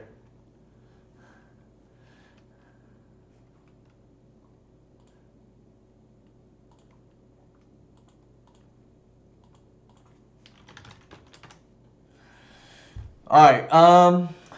Not bad. Like, it's been a while since I 5-0'd on stream, and especially Sunday stream. Like I played so poorly. I'm glad we were able to, do this deck some justice. Uh, I definitely think we're not supposed to. Well, let me take that back. It's not that we're not supposed to be oops, but it is difficult without Leyline. Unfortunately, if you want to call this magic, unfortunately, that's how this matchup plays out. A lot of times, it's like, do you have the one card that matters or the two cards that matter? Um, but yeah, pretty happy. It's a little bit scary in definitely in leagues not to play Leyline, but I wanted to play the deck as I probably would register at the moment for a big event, and I just think the odds of you running into oops in the late rounds. It's definitely something I played before in the two Force of Vigor slot, and it's totally reasonable. The problem with Leyline at the moment is the one Achilles heel. I think for this deck right now that we can likely see in the later rounds is lands, and the matchup right now is, and maybe the argument is we just try to get lucky against lands because I feel like we kind of have to right now to beat lands. But I think that matchup is like likely to see play and potentially, and I don't think it's I think it's a very difficult matchup for us at the moment. And I would say that's probably the Achilles heel of this deck. I know recently I played against Jeff, and his deck is kind of a beating too because Witherbloom Command is like an obscene card against us. It's pretty much expressive iteration that affects the board. You'd be surprised, Langlands, how many Oops players there are. I think there is a subset of players who want to play very quick games. So typically they settle on like, do they play Moon Stompy, do they play Reanimate, or do they play Oops? And depending on which one is like really well positioned, I feel like it's one of those three decks, right? Like especially Reanimator um or Oops is like real common. I feel like there's a subset of players who would just gravitate towards one or the other. Um, the thing is, Leyline is not even that good against lands anymore, which is why I switched to Force of Vigor. And in this metagame, I think Force of Vigor is real good because, at least as of Eternal Weekend, right? Like DNT and 8 cast were supposed to be real popular there. And both are already pretty favorable, admittedly, but it definitely makes it so that it's almost impossible to lose when you have Force of Vigor against those decks. Um, our best matchup is probably against 8 cast, and if I can donate money to that cabal or whatever, I probably would because their presence in the metagame has really helped Elves, in my opinion, because they actually are good against a lot of our natural predators historically, and I think they can't really beat us. Like outside of something really fringe or corner case, uh, I've seen people pick up elves who are like new to the deck, and you can click buttons at random and still be 8 cast. And unfortunately, I feel bad for the other side, right? Because I've been in that situation myself where I feel like against Dreadhorde, my opponent seems like they're misplaying, they're clicking buttons at random, and they beat me because of Dreadhorde. And then I feel like that's the case with elves versus 8 cast, right? The elf player may just click buttons at random and then still be 8 cast, even if they misplay, because the matchup is that good. It is, I want to say, almost better than the old. I think it's almost better than the old elf DNT matchup, and that's saying a lot. But hard to say, right? Maybe they'll adapt. Yeah, Chalice on Dismember on Shepherd is pretty. Again, not that easy to assemble, right? And they'd have to play probably multiple Dismembers to have it consistently. Not to mention you have 8 virtual Shepherds. Shepherd is just obnoxious against their deck, right? It just turns everything off that matters. And then not only that, like it protects your Collector Oof, which again shuts off their entire deck, which are playing main board. Like you're pre-boarded against them, which is kind of gross. Um, what is it called? I think we can run it back. Like It did feel good right now to 5-0 on stream for the first time in a while, especially like I said after the very sloppy play I had on Sunday, where I was like running things into cage. Anybody have actually? Let me bring it up. So the ley line question, I since Levi is here, I want to talk a little bit about that. Levi knows I was a big proponent of ley line before, and it takes a lot for me to not play ley line. And Levi is one of those proponents that I have a lot of so he has a lot of say in like I take his opinion with a lot of weight amongst other people in the Reclaimer cabal that I trust. And he was the one that convinced me we don't need Leyline to beat Reanimator. We probably need it to beat Oops, but we can still get lucky. And Levi pointed out to me that we can make better use of our slots with something that hits in a different area, and that something was Force of Vigor. So shout out to Levi for that. It is, like I said, very difficult for me to let go of Leyline, but for the moment at least, there is no Leyline in the list. If Oops or for whatever reason Reanimator become popular, we'll play it again. Yeah, so that's the thing, right, Jeff? We are playing Force of Vigor because it helps our worst matchup right now, in my opinion, which is lands, and it just happens to be good against 8-cast and D&T, which are very popular.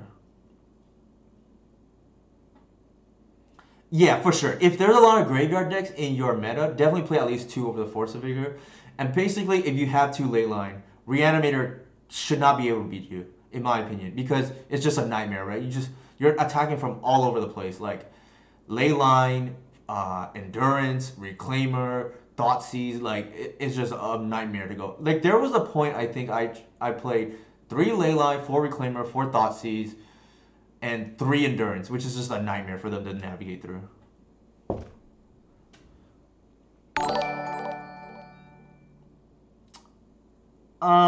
Okay, so Jeff, on that note, oh, thank you for the follow, Ratchet Rob. Uh, if it's the same Rob that I'm thinking of, he goes to my LGS. I haven't seen him in a while, but we used to play ball together.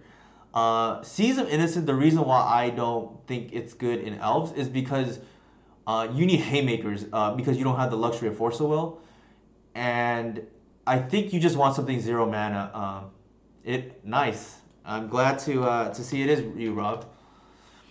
But you don't need the haymaker against 8-cast because if you can just nab their lantern one or whatever, it's probably game to be honest because you eventually get to Collector Oof and they just lose or to Archon, either one and they lose. But I think this is like probably the most controversial card at the moment because it has a low floor, but the ceiling is sky high.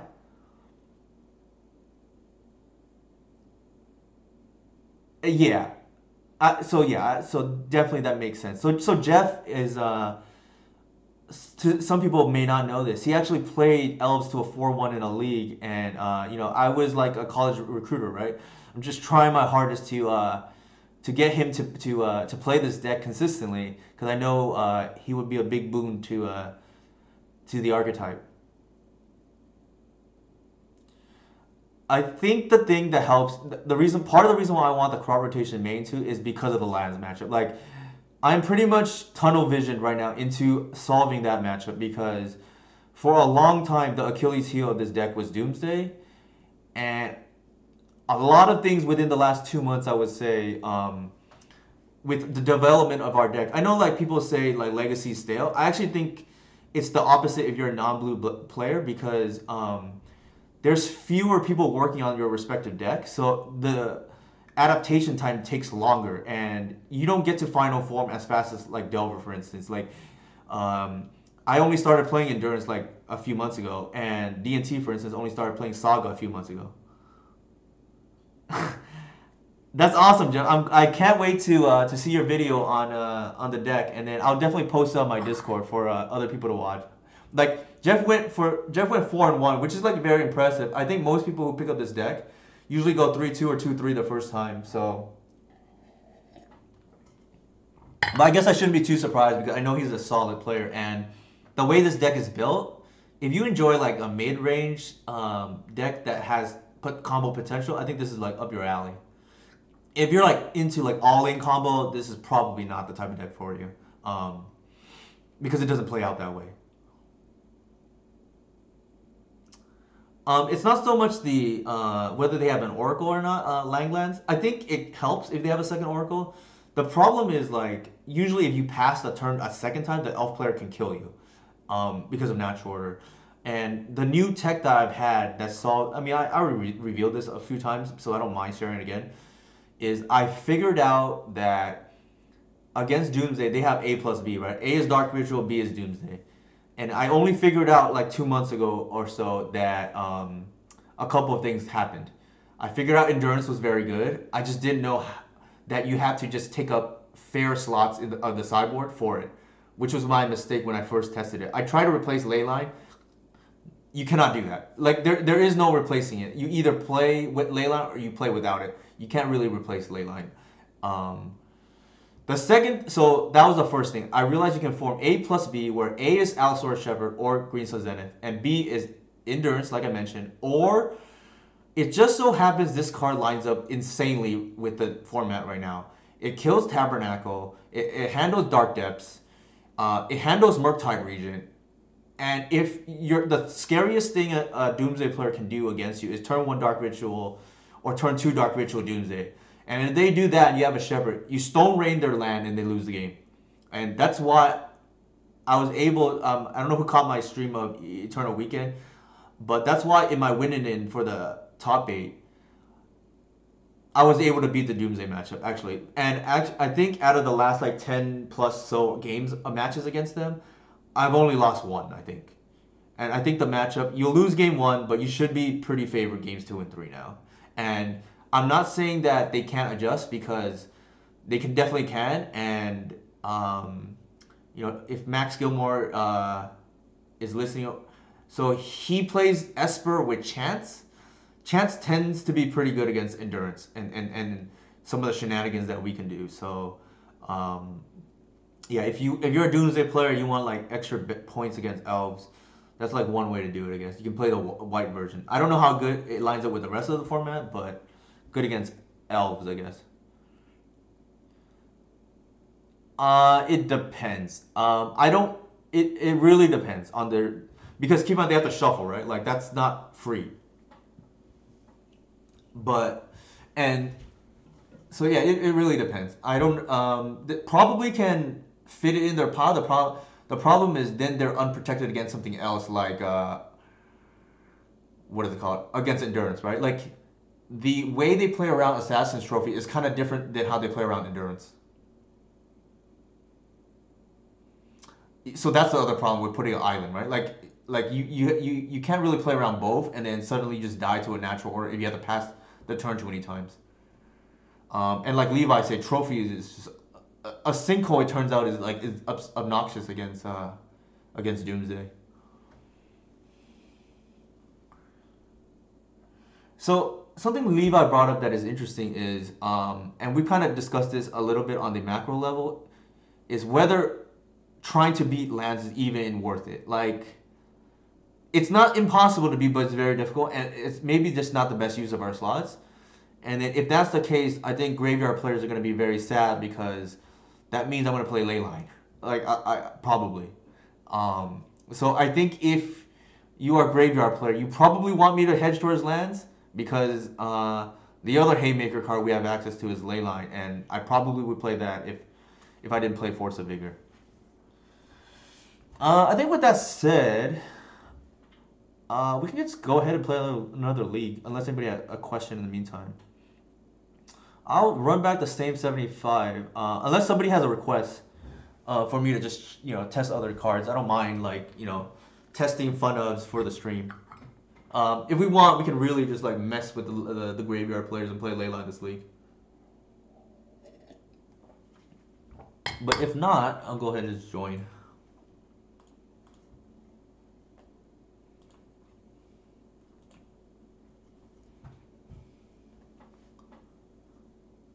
Hopefully everybody had a good Thanksgiving break. I know some of you.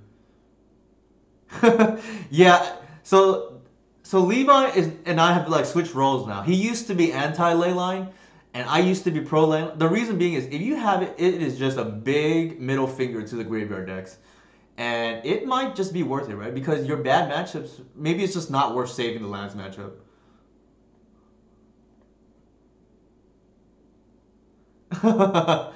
Oh, that's fair, Levi. I think we definitely mold this. A greedy me in the past probably keeps that hand. I think here we just put down the worst, just by far the worst card in the deck, which is Heritage Druid. It's it's funny how the mighty has fallen, right? Like,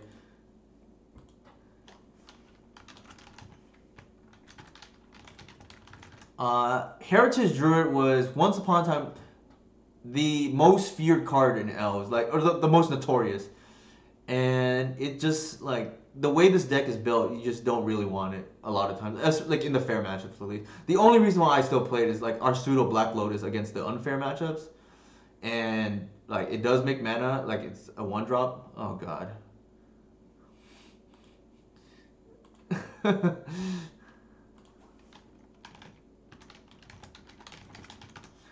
We are playing against Oops again, and uh, so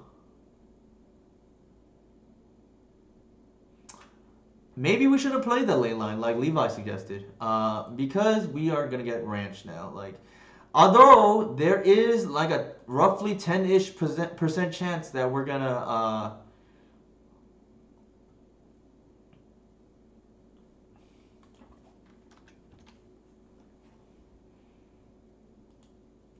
we can hit the once upon a time. Let's see.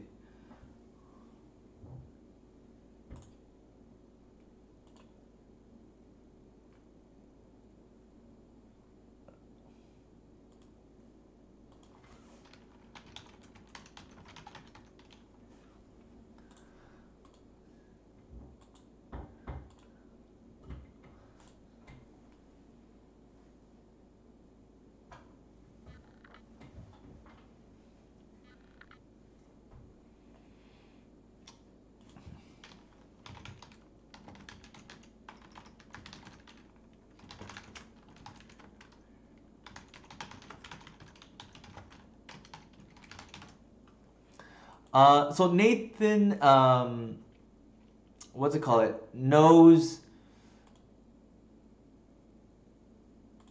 what's it called? Knows our sideboard, and unfortunately, I did not make the judgment call to put in ley lines, and it's too late to change now. So we're probably just dead, to be honest. But if we do lose,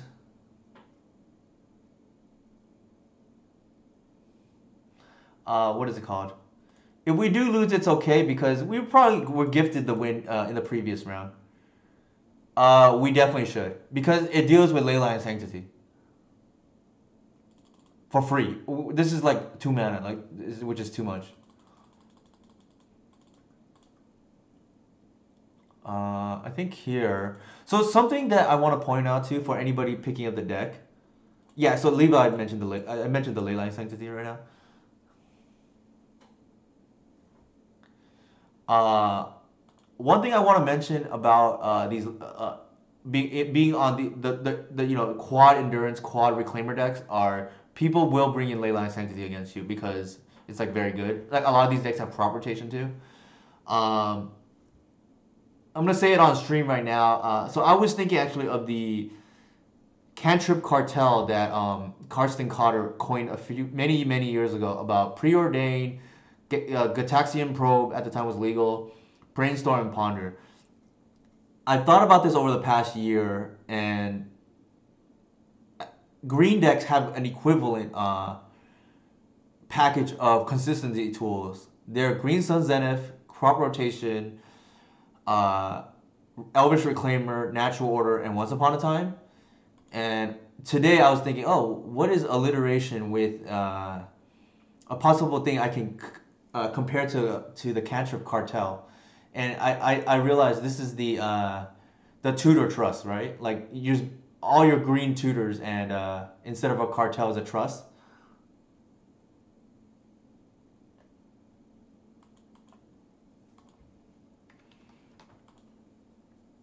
So if that ever becomes used, I want my royalties, right?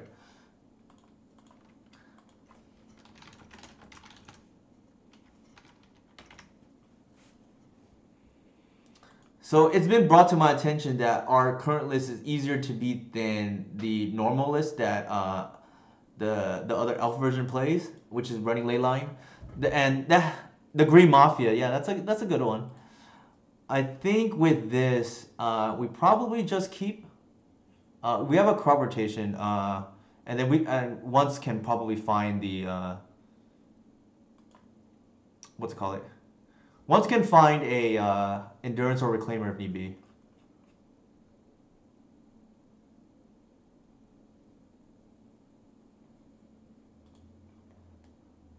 I think here we're gonna fetch first to thin.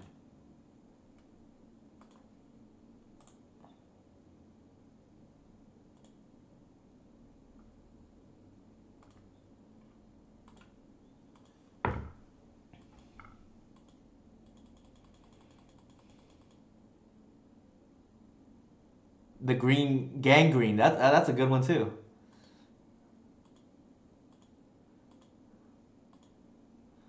I have to think about which one is the most I,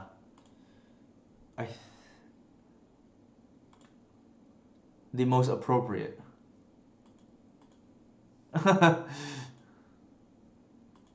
Yeah. What do you guys think about the? I wanted to parallel the cartel, right? And trust is like kind of similar. I looked up synonyms for as well. Another one was syndicate, so it'd be like I don't know what starts with an S, but something syndicate.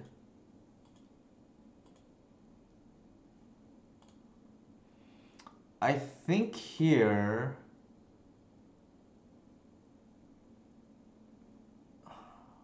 The problem is they may thought seize us, so I want to keep the proclaimer up, even if that means we can't. Ooh, Sylvan Syndicate is pretty good. I like that.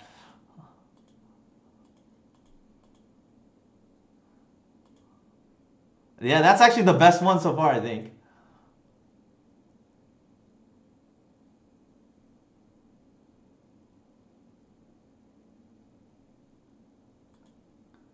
So what's going on here? Do they have a way to beat a reclaimer? Maybe it's Memory's Journey.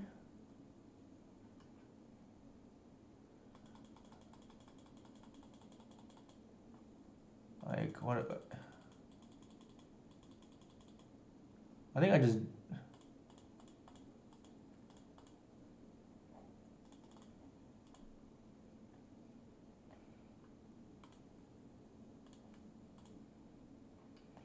So it makes sense what Nathan's doing, right? Like it's not getting any better for them. He just has to hope I drew it.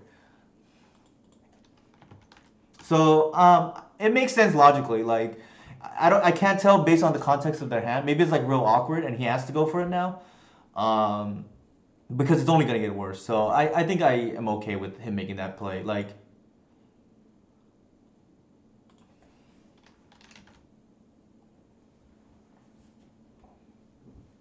yeah. So Mox Fractal. I have to give. Okay, let me see. Just for that, what is it called? I don't do this often, but I'm gonna do it now. You have admin rights now, Mox Fractal, for the great suggestion.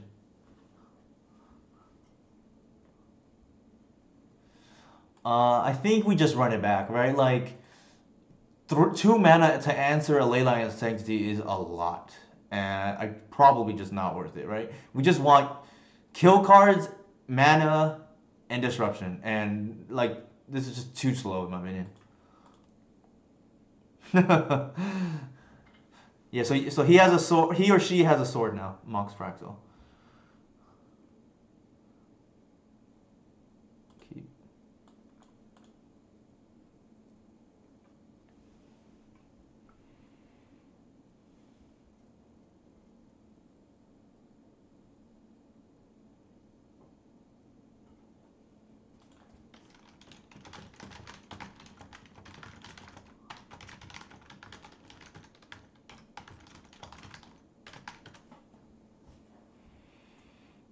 Yeah, this is very good actually.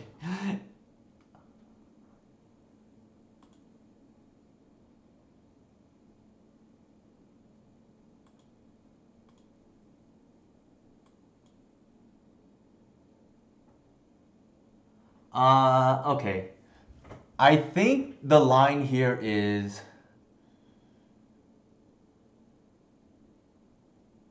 I think we want the reclaimer down. And maybe it's not so important to seize. Well, let me think. If we force right now, we can seize. I think yeah, I don't think. Yeah, I think force into seize is probably correct.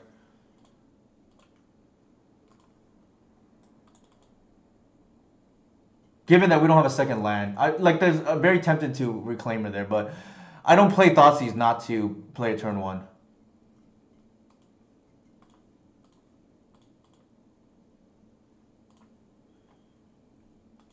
Yeah, I mean, anybody who knows me well knows I'm actually a black wizard in the sense that I love discard, and you don't play discard not to play turn one. So here, I think it is pretty obvious what we need to do. Um, yeah.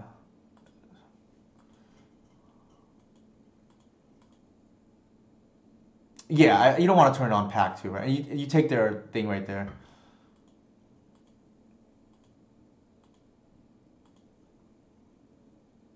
Man, this is like all good, right?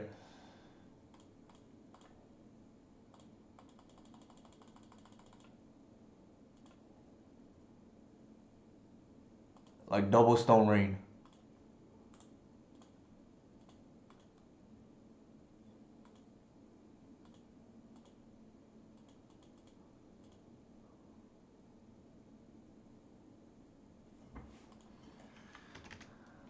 All right, we just what's it called it? We just beat Oops without Leyline, and if nothing else, this makes me more confident that playing Leyline is probably not correct. Like Levi said, who needs Leyline, right? Good games, Nathan. That was unexpected. We just beat Oops twice in a row without Leyline.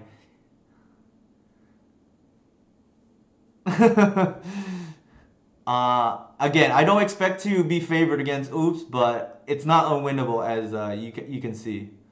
The other one was Anarchist Abe was the other Oops pilot. We actually beat them for the 5-0. They also punted, like they should have taken our crowd rotation and didn't.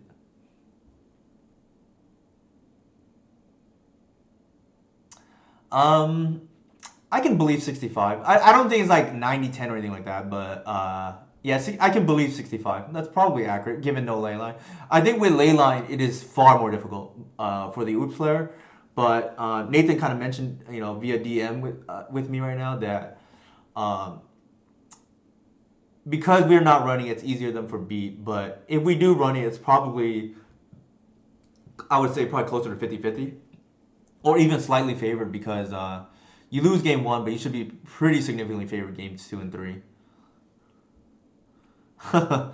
But yeah, I don't really.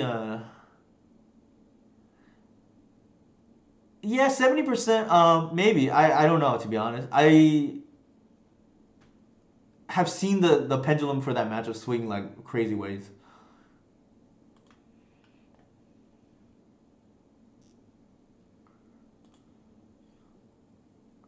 Ugh, no way.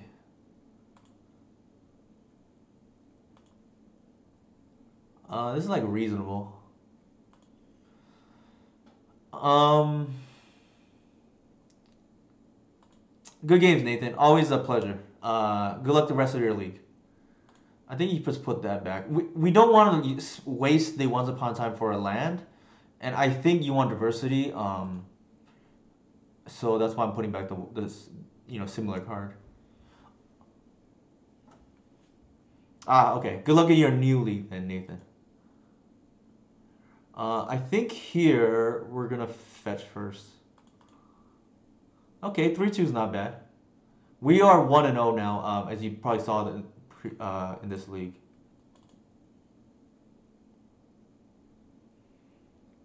I think we want the creature. Although this is like real tempting. All right, I'm gonna do that because it's just too good, right?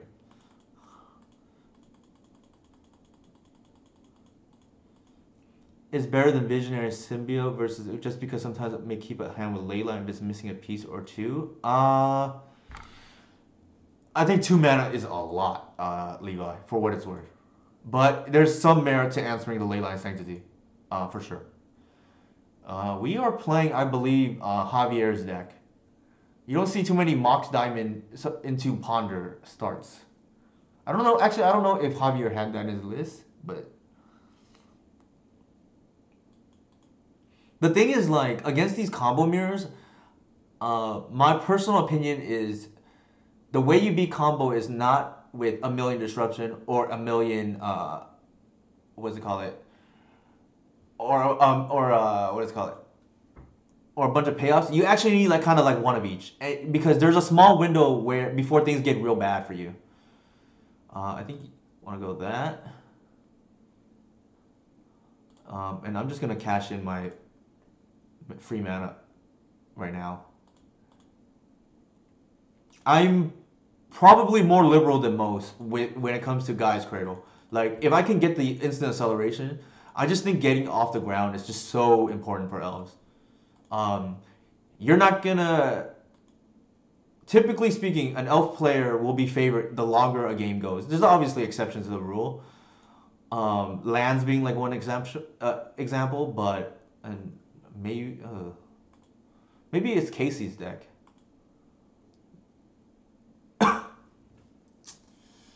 Let me think.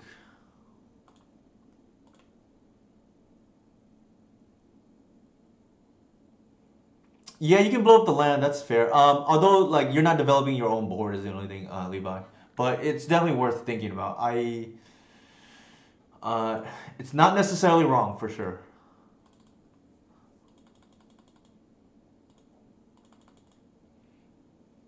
So if we have a natural order here, I know I say that a lot, but if we have a natural order, that's a kill.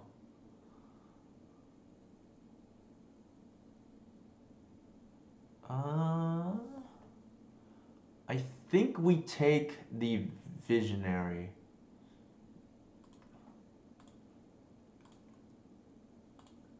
and just try to dig more.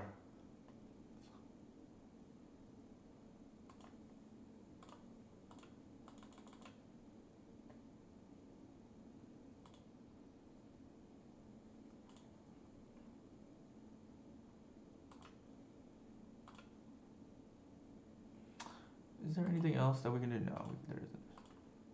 So they're on a one-turn clock. If they have a kill here, so be it. There's nothing we can do.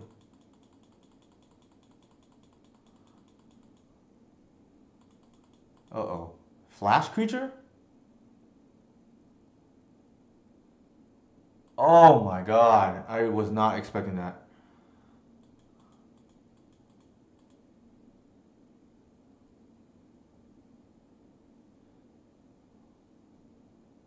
Oh my god. Alright.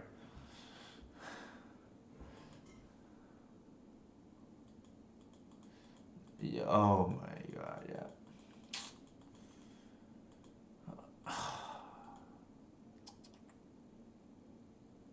I guess that's like like lesson learned, right? You have to learn like, is there any benefit of attacking that? And maybe the answer is no. So, oh, they're gonna waste us here too. So, oh, it's the full blowout now.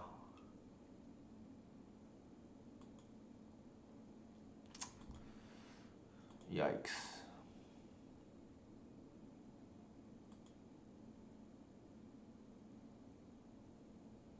There's no reason to not bounce there. Actually, that is a good draw. Now I'm punished for not bouncing.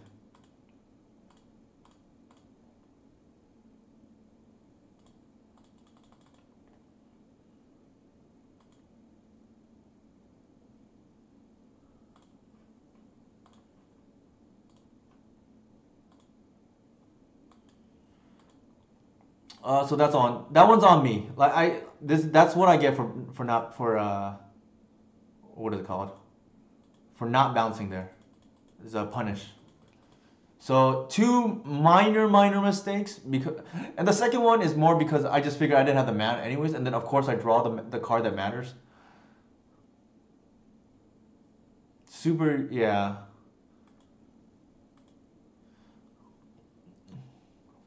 And then here I'm gonna sequence it correctly in case it like matters for some reason. Like bluff once upon a time, I guess. But we got a little bit punished already by yeah, that's probably true, Levi. I was just thinking like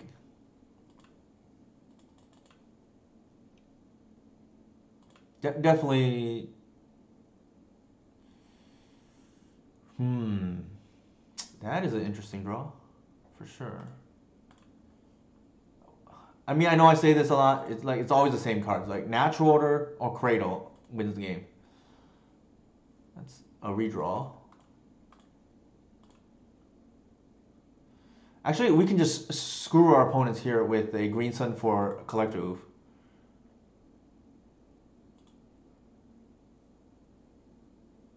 Well, okay, that's even better. Well, let's just do that.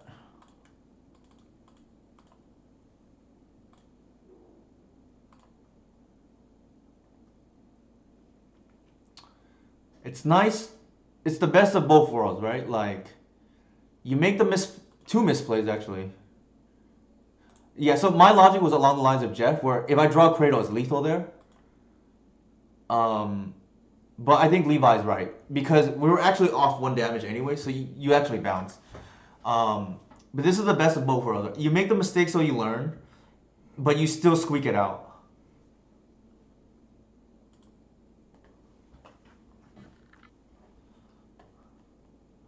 All right. They are in some kind of like, presumably, dark depths. Maybe like Casey's build or something. I think against those decks, I like Progenitus. What colored lands? You see, we saw green and we saw I think blue. Typically speaking, probably black is safe to assume too. I think Wasteland is probably gonna be relevant because of the Thespian stage.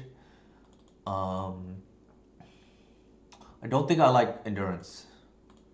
Don't think I like Collector Oof. Although it would have been very good there. We just Stone Rain our opponent. I don't think I like. Well, Bog is like pseudo good against Uro. Probably, and they may have like Loam or something. I don't know. Probably worth it to keep in. I don't think we want Shepherd in this matchup. So that leaves a couple of things. I think in the dark, I think Trophy is probably reasonable, and we have another slot. So I don't think it's Shepherd. I think it's either the Oof or the one Endurance to tutor for. And I think it's probably the Collector Oof because it does something different.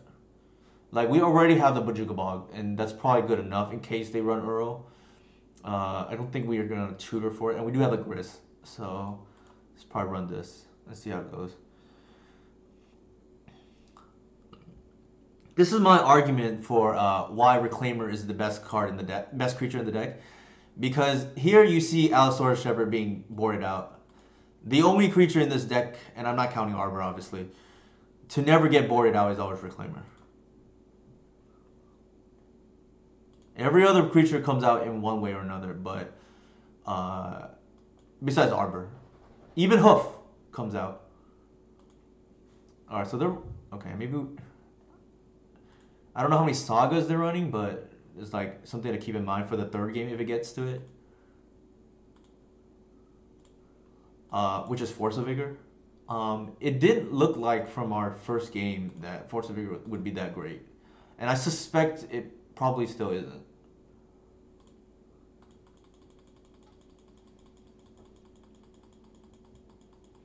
Yeah, I mean, we again, it's always the same cards. Right? If only I draw a natural, or if only I draw a cradle, then this hand goes from good to great.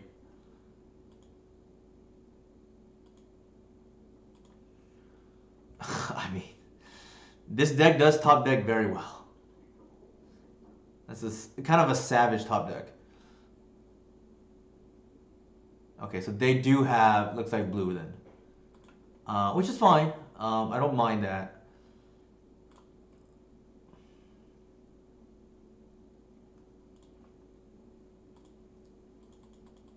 We're setting up for a natural next turn. I mean, I don't even care a lot of times in these fair matchups if they like force over my stuff because they're down two cards, and we're either down one card, which is the Glimpse of Nature, or one card and one irrelevant card, whatever we pitch.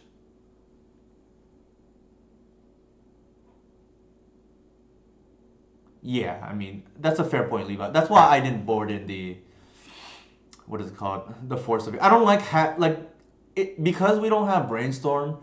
It over the years I've adopted the philosophy unless the card kills you, i.e. show and tell or counterbalance. Do not board in situational answers. Another good example of this is like Tabernacle, right? Like it's just or Glacial Chasm where we just cannot beat the card otherwise. What did they bring in? What did they do? Oh, they crop rotated the table. I see. That's pretty cool. This card is a blank against this. Ooh, thank you for hosting, Decent. Appreciate that. If this card ever matters against Elves, you're probably already losing.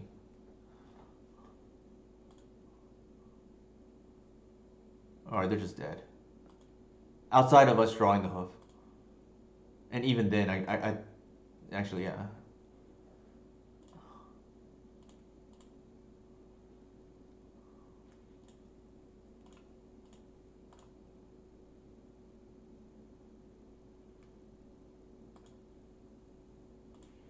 Not sure if you caught it earlier, Decent. We somehow beat Oops two times in a row without Leyline of the Void.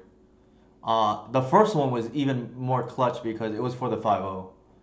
And I was pretty happy about that. It's been a good day so far because I had not 5-0'd on stream in quite a while. I don't remember when the last time was. Probably before I started streaming again. Yeah, this deck is running red hot right now. We are 7-0 so far tonight. Uh, let's see if we can keep it going. Let me think. I always preach that it's important to like be comfortable when you play, especially for somebody like me who's like kind of OCD.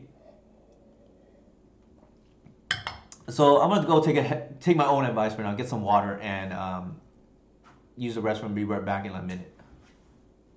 Feel free to leave questions in the comments. This is let me think. Maybe yes. This is the Patreon list. Decent. So for those of you who don't know, I tweeted out today that going forward on the weeks that I don't publish an article, I will update the sideboard map and post it on Patreon accordingly as a way for any subscribers to essentially test in parallel with me. Because what I realized is not everybody can pick up quickly the way I sideboard with new cards, even if I DM them the card I'm trying. So I'll make it one step easier and just give the sideboard for anybody struggling with that. But on that note, I will go ahead and be right back.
I'm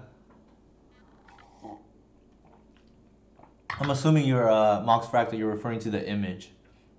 I can't take credit. All of this stuff, all the cool stuff that's going on what's it called, the visuals. Shout out to Runcor. His first name is Inigo, but his username is Runcor. He did all of this for me. And anybody who is interested in some of the for their stream, some of the visual effects, he could be somebody to reach out to. So none of this, despite being an engineer, I am not very tech savvy, which seems like a paradox, but is the truth. So again, I don't even know how to get the donation thing working on Twitch, right? Like earlier I mentioned.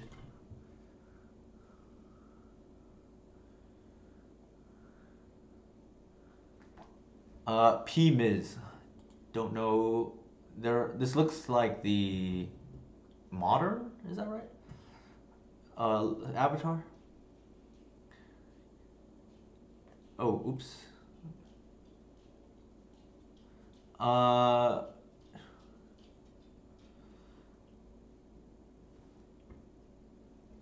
Wait. I'm seeing chat can't see. Is that accurate? Mulligan. Keep. Oh, okay. Perfect. Lewis, come on. So for those of you who don't know, my dog is named Lou, and that's how I got my second username, Scooby Loo.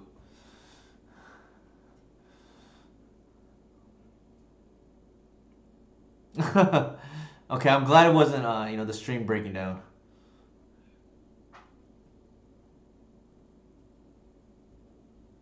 Pretty much, Jeff. I agree with that sentiment. Here, like, there's some merit to say this as a arbor, and I think we kind of have to. Like, given this hand, it's a little bit like threat light. I know it's gonna sound crazy, and usually the Reclaimer Cabal will call me crazy. Every few months, don't tell me it's oops again. Okay.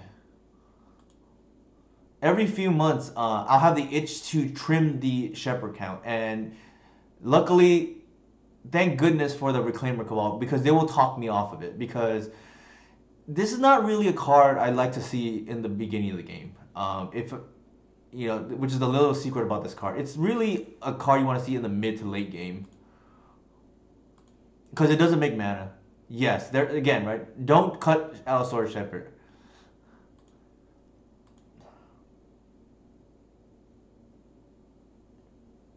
It's probably true, Levi. It's probably true. I think here. So they're a combo deck, and they don't have removal, which means.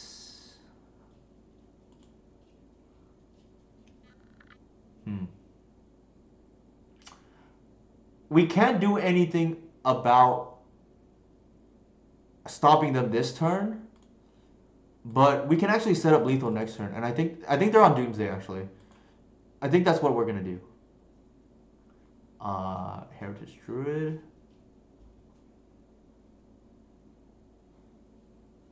Actually, I'm gonna get a Burst Lord because that's one more mana. One more for because that's one more damage we can do. It's not gonna matter because we have lethal next turn. They either kill us here or they don't. And I don't think they're playing around endurance. I don't think they're playing around endurance regardless. Like they can't really, right? Like we just have to set up for lethal this following turn, and we're likely dead, but this is our best shot.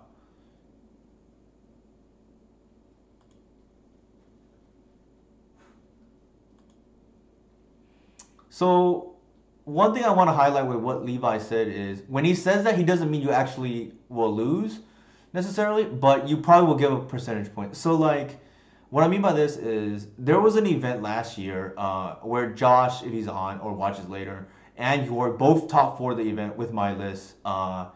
With Josh winning it all, you're finishing 3rd, and they played essentially the identical list. And this was almost like the breakout party for the deck at the time because somebody other than me, uh, actually York had already won like top eighted like 10 challenges in a row or something like that. I don't remember, but essentially somebody besides Jorg and I finished well with the deck, and that was Josh, whose username is Blade of Ice. And at the time, Shepard had just been printed, and I, the smart in quotations person that I am, said that the correct number of Shepards was 1 to 2 to 4, and now that looks silly in hindsight, right? But it doesn't mean you can't win with it. It's just probably suboptimal. All right, we're just dead.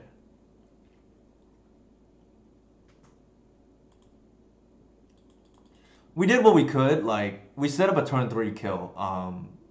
If they have the turn 2, it is what it is.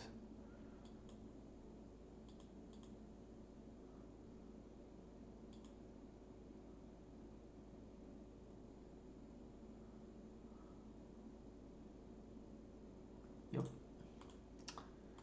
We didn't have the mana, unfortunately. Like this is what I mean, right? We just had too many Shepards in the opening hand, which is kind of what my logic for going to 3. You don't really want multiples. Yeah, that's fair. And like I said, this is a corner case. Like, of course, if one of those Shepherds was a Birch Lord, we win this game because we get Collector Oof or something, right? I don't know. Or we stay in the game, maybe not necessarily win. But I think the power level of Shepherd just means you should probably play because there will be people who just are going to force Chalice no matter what. Okay, now time for me to back up what I said about Doomsday being a decent matchup post board. Um, as a general rule of thumb, if Endurance comes in, Glimpse is likely coming out because they play awkwardly with each other. Like Glimpse wants you to tap out, whereas Reclaimer and Endurance wants you to leave mana up. So that's the reason for that. I'm gonna board in the LD package, right? Assassin's Trophy, Wasteland. What am I missing? I think we can go down for sure on the Visionaries. We don't really need that. Am I missing anything?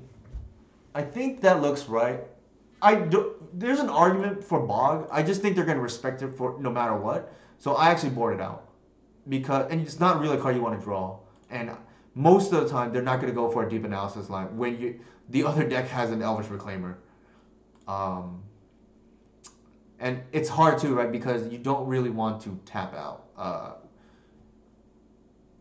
And on the off chance that you do have, it's just so bad for your opponent to go for the.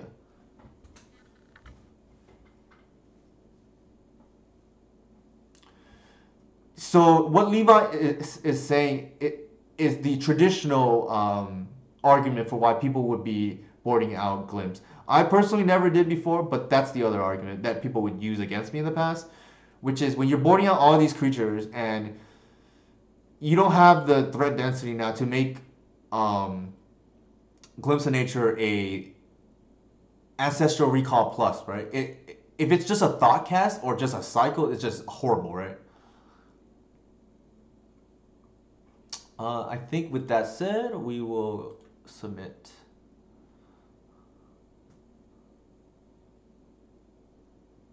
Card rotation is actually huge in this matchup because of Wasteland.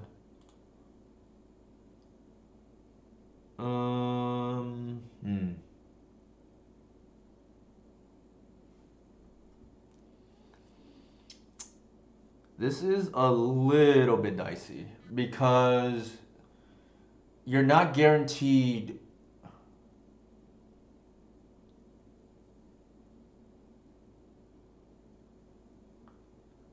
The Monkey Elves. Oh, I think I know what Levi is referring to.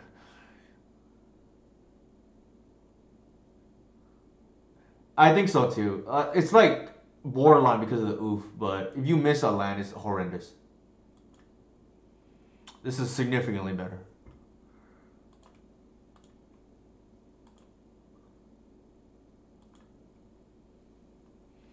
So, as many of you can tell, I tend to keep very loose hands a lot of times. That is one of my weaknesses. This hand is just pure gas. Hey, Duchess. I'm doing great, thank you. Hmm.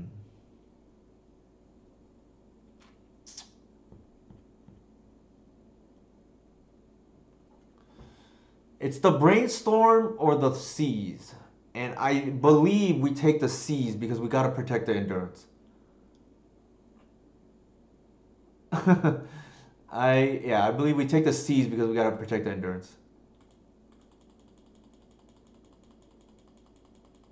And just hope the brainstorm just doesn't find whatever they need.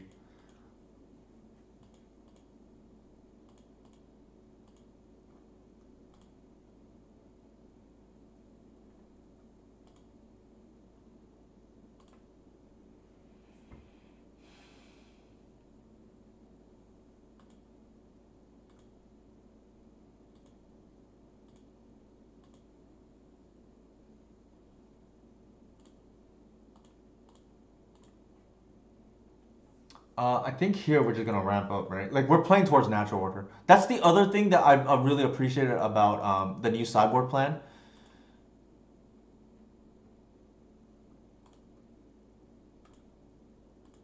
So it really makes it easier, right? You're because glimpse is out of the equation. You can just commit everything to the board now. There's no use of holding things in your hand because, and that actually simplifies the gameplay. And as much as I talk about how this deck is difficult to play, sometimes you just need a little bit of extra help in terms of not having to think about certain things, which this helps. I think here we just attack and pass. It's super greedy to visionary and hope to hit a green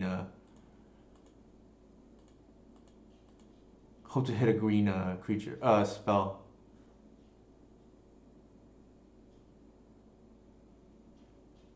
For sure, Jeff. One thing I will say about sideboard maps is not having, especially with a difficult deck like this, it's already difficult to play as is, and you don't want to have to spend extra mental energy if you don't have to, especially over the course of a long tournament.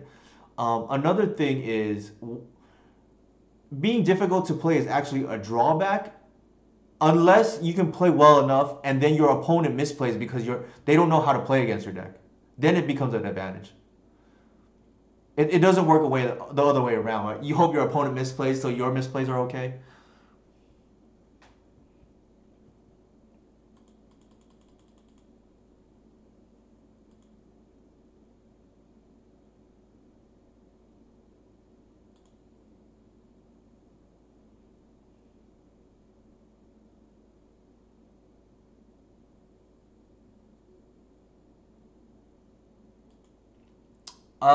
I would say that's very applicable to elves for sure.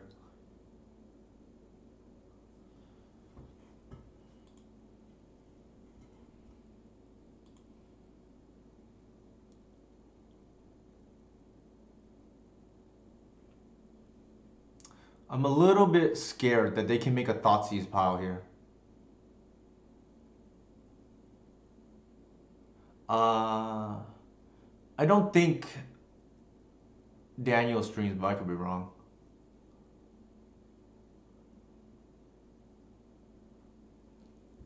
Yeah, so for me, I would be more hesitant to mulligan in the past because Elves is a critical mass deck. Like I would loosely keep 5 land hands before or 1 land hand and hope to get there.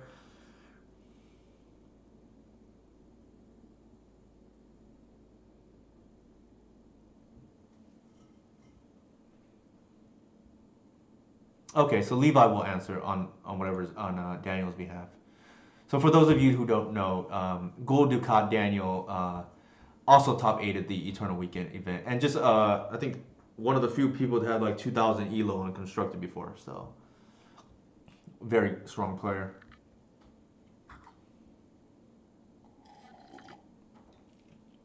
It was already a major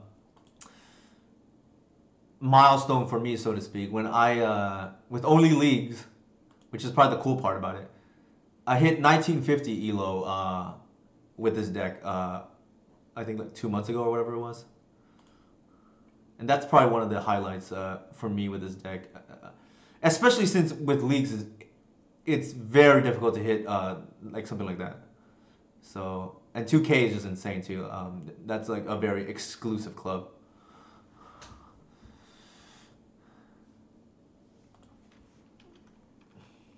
So as part of my recruitment process, I'm gonna go ahead and give Jeff mod privileges.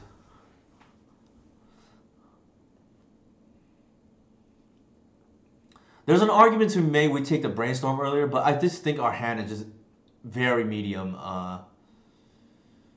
If we don't take the Thoughtseize, right? Because like it doesn't do anything. All right, let's see what they made.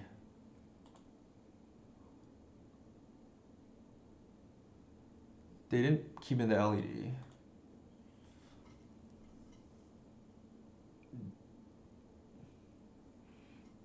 Yeah, that's fair. He mentioned something about the like he tries to make as many game actions as possible in the opening in during the course of a game. Is if you can make as many as you can, you probably win. And how you do that with elves actually is you have explosive mana.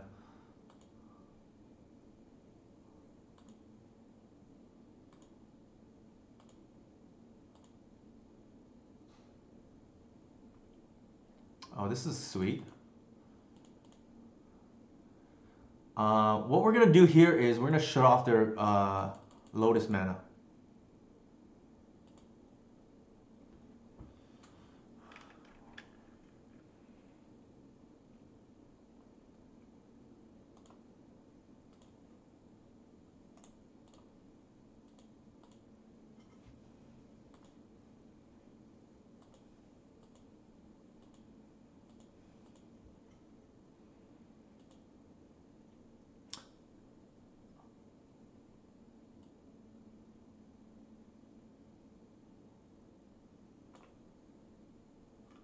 So cards in hand is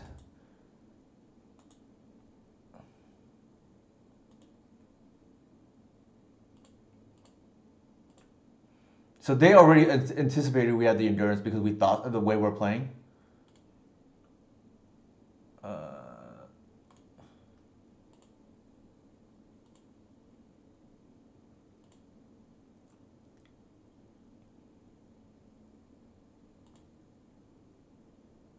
Unfortunately, they probably have a.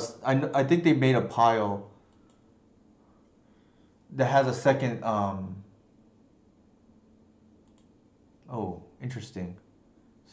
I thought for sure that they were going to have a second Oracle.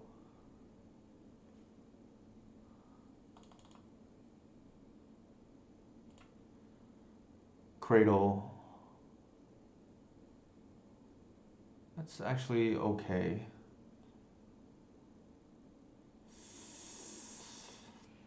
Oh man, that is.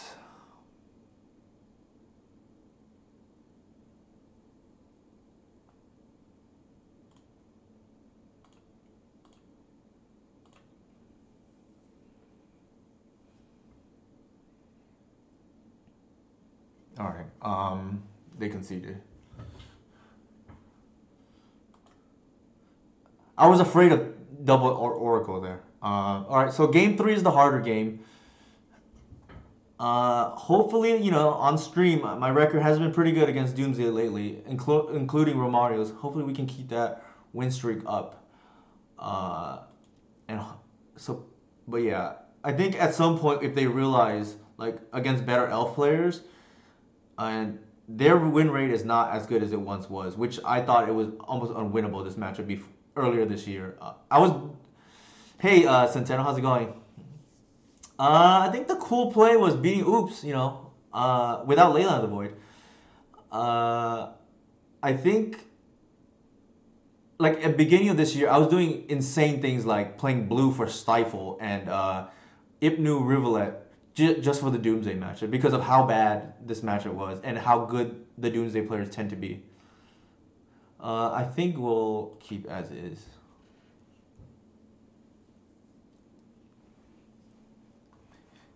In general, our hands, we really need, like, Shepherd and Endurance. This is like not bad too. Like this is two angles of disruption here. It sucks that the hook is in our hand, but what else is new, right? Thank you for the follow, Eternal Casual. I think we keep this hand.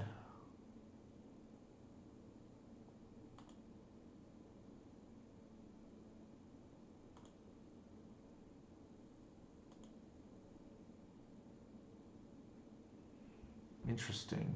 They played out their fast mana? Yeah, that card, believe it or not, is unbeatable for Doomsday. If you can get to that. Of course, getting to it was the problem. It's pretty slow. Not beatable though. Some pioneer tech going on there. All right. A couple of things we can do here. We can Green Sun for ramp, but the ramp doesn't really get us anywhere except closer to natural order. But I think leaving the Green Sun for Shepherd is pretty good. Like we're just trying to assemble A plus B.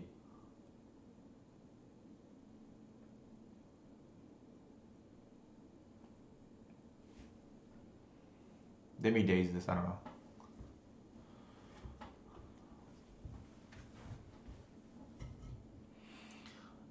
In general, I would Green Sun in most situations blind with this hand. The problem is, okay, we're actually happy to see that. Interesting.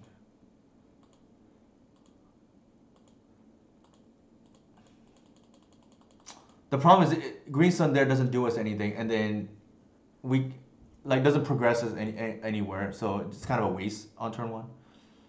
Agreed, that is suspect for sure. Reclaimer is arguably the worst in this matchup compared to all its other matchups.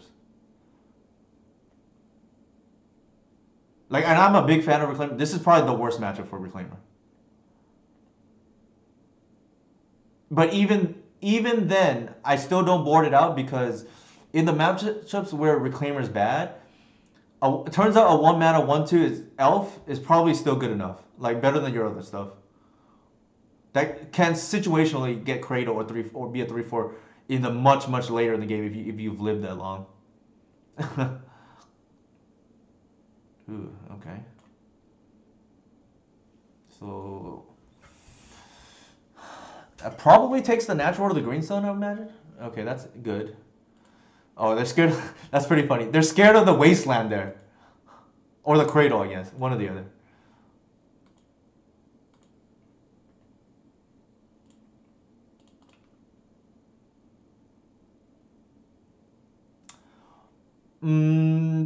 Probably Levi. That's a good point. Yeah, Rivulet. There you go. People know my old tech. I think we have to get the what is it? I think we have to get the Shepherd here to force endurance and potentially natural order through.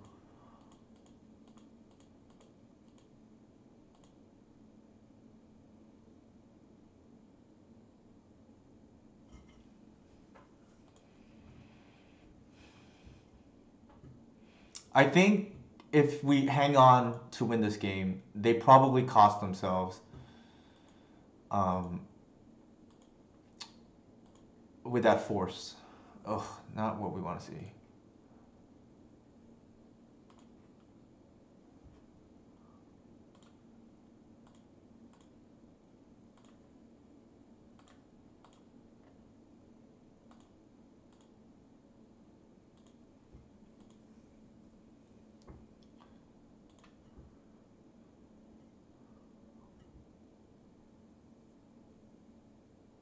Could be Dark Ritual Doomsday right here. It should be, I would imagine.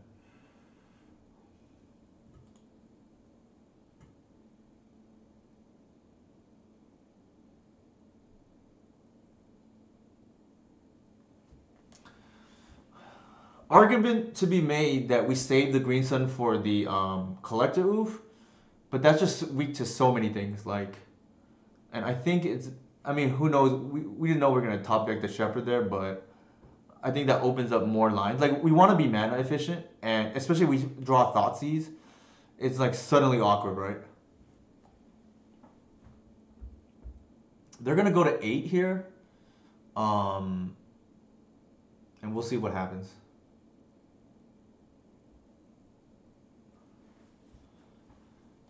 Hopefully, they just blow their load, so to speak, on the going all in before passing the turn, right? And then we have the endurance back up.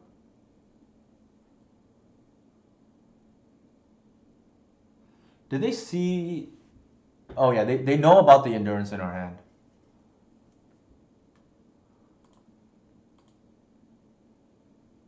Yeah, so they probably make a pod that can maybe beat it, but I'm not sure. They do know about the endurance for what it's worth. Unfortunately, we drew the hoof, but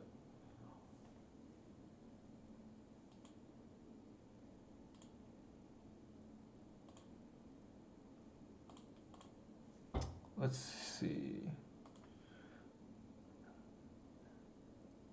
I think they made a deep analysis pile.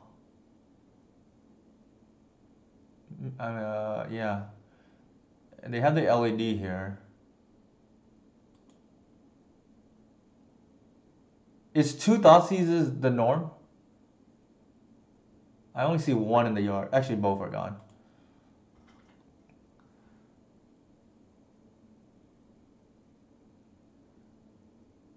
Let me check the brainstorm. So one, two, three, four.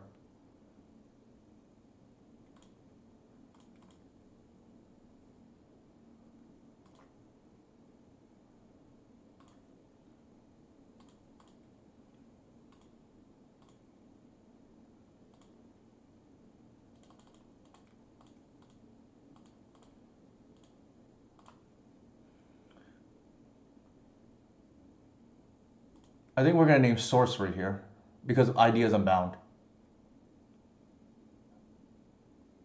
Consider is option two, but it stops their deep analysis pile too. So I like that. Yeah. All right. Thank goodness I was able to back up what I said about the dooms. Although to be fair, asterisk for sure on this. With very suspect force on the reclaimer. So asterisk for sure. We have to call it how it is, and that probably just lost him the game, to be honest. Not sure it would have mattered given how it played out. Although actually it would have played out completely differently because I have the reclaimer on board. Maybe I do something else like the turn two. I probably still green sun, but then they can force the shepherd. Yeah, so I believe the stream decker is close to what I can update it. I guess uh, it is. It should be very close to what I'm playing right now. I think the difference is I'm playing a crop main, which was like very relevant there. They took it right, like with the duress, and then I'm playing the cabal pit again because I'm expecting a lot of hate. What was that about hoping your opponent makes mistakes to cover up yours? I mean, that's true. Good point, Decent. We're getting lucky here. I think that probably should have been an L. I feel like our opponent probably punted, but we'll take it. Like part of the reason why, like it is difficult to play against our. So the benefit of playing a difficult deck is once you can play like pretty solidly with few or little mistakes, your opponents will make a lot of mistakes against you. Great question, Forgotten Orb. If I were to guess, it is still the majority, especially on paper. I can't imagine my build being that popular on paper. Maybe I'm wrong. I would love to be wrong, but I still think the traditional, draw up your whole deck with Nettle Sentinel is the more popular build, especially on paper, because it's easier to play. Um, Probably mostly that. It's easier to play. That's the big reason I think to play that version. The second reason, like if I'm being fair, to play that version is you have a slight edge, not big, but I mean a slight edge in the mirror. Okay, we're playing against Mana Handler again. They were on the Shadow deck earlier. I also am biased, so I also agree the reclaimability is so much better. But I mean, that's coming from a biased person, right? So for whatever that's worth. That's possibly true, Levi. Possibly true. I'm not 100% sure on that. I think given this hand, we have a bunch of good stuff going for us here. Probably still Green Sun. Although we have the mana. Yeah, probably just Green Sun.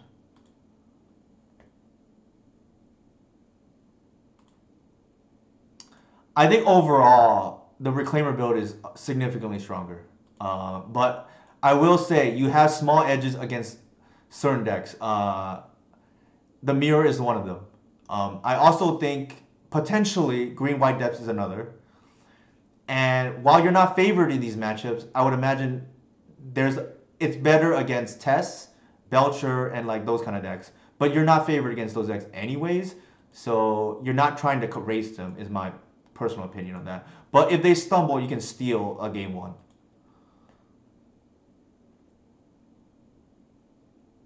Interesting. I think given the context of our hand here, we can. I typically will not lead with Shepherd over Glimpse, but I think we can afford to do so here.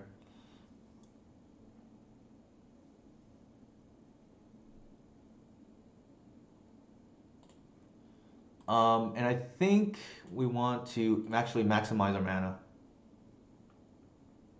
If they have Gut Shot, that'd be a little backbreaking, but all right, now we go.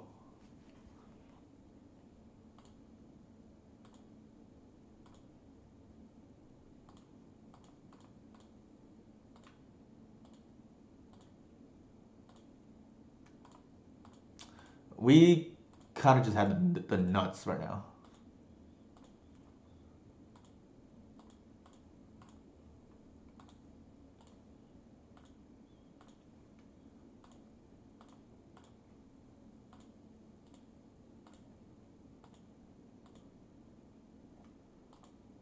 Uh, yeah, that's fine.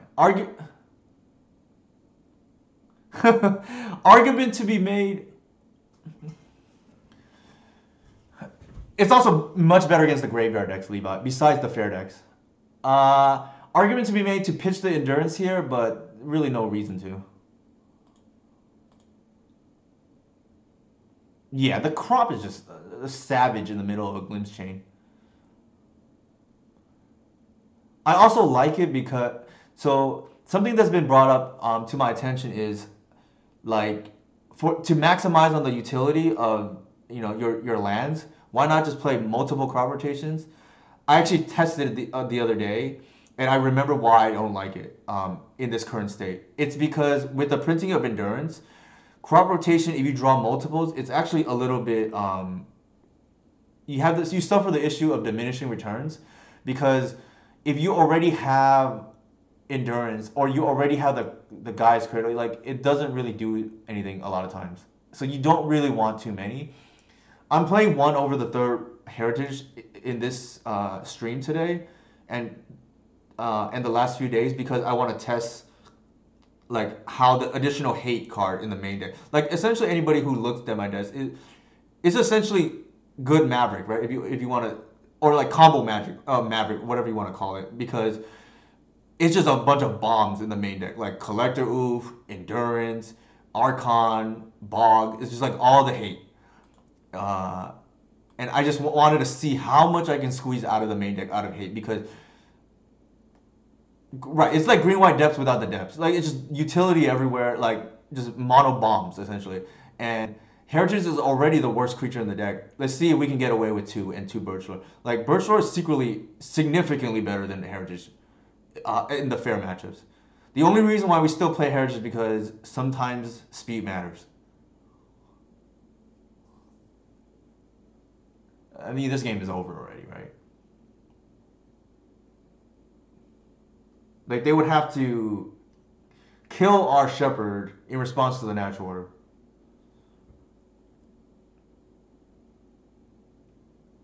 Sure.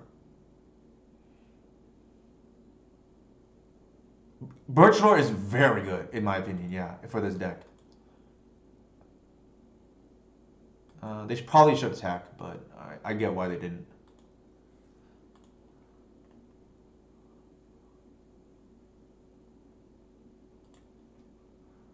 Um,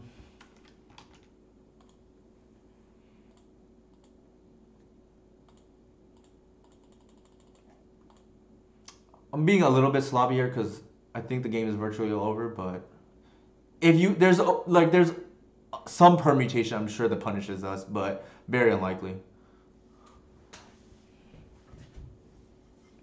Yeah, Birch Lore is your mana dork that is a combo card as well, and secretly not too bad against Engineer because you can morph it, which I know to the average casual eye seems very fringe. It actually comes up a lot. Um, Also, the reason why it's better than Heritage is because you get the investment of your mana back immediately. Whereas Heritage, your opponent can play, while more efficient if you can go off, it's easier for your opponent to play around. And sometimes you just walk into sweepers too. Something that Levi said is Reclaimer being better against the Blue decks. It's specifically against Delver too, where it's just absolutely nuts. It is the strongest creature, in my opinion, and in a lot of people's opinion. Yorga as well, and Levi's as well against Delver. Significantly stronger than Allosaurus Shepherd. And the reason being is because it turns out Delver has a hard time being a Tarmogoyf. Not it's actually even better than Tarmogoyf. It's more like a mini Knight of the Reliquary, which if anybody has ever played the Delver and Mavericks matchup before, they know what kind of nightmare Knight of the Reliquary is.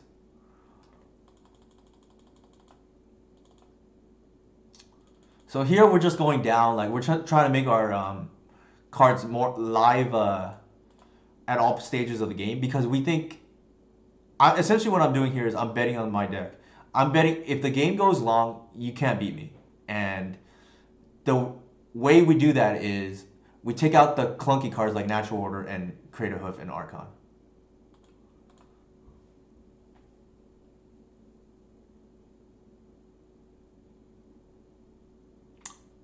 That is a very astute observation from Levi.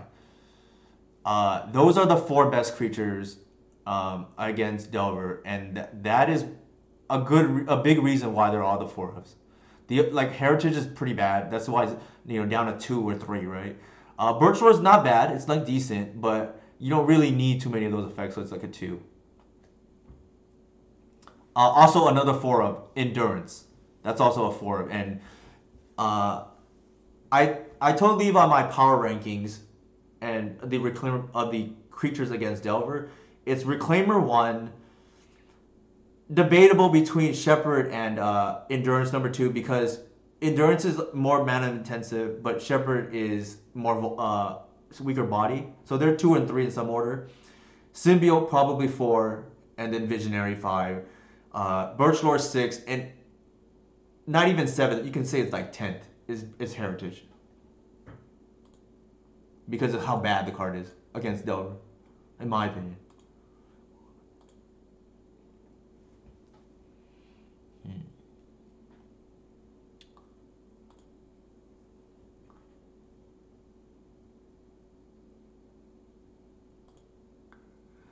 I'm debating. We probably want to save the Verdant Catacombs instead. We'll let them.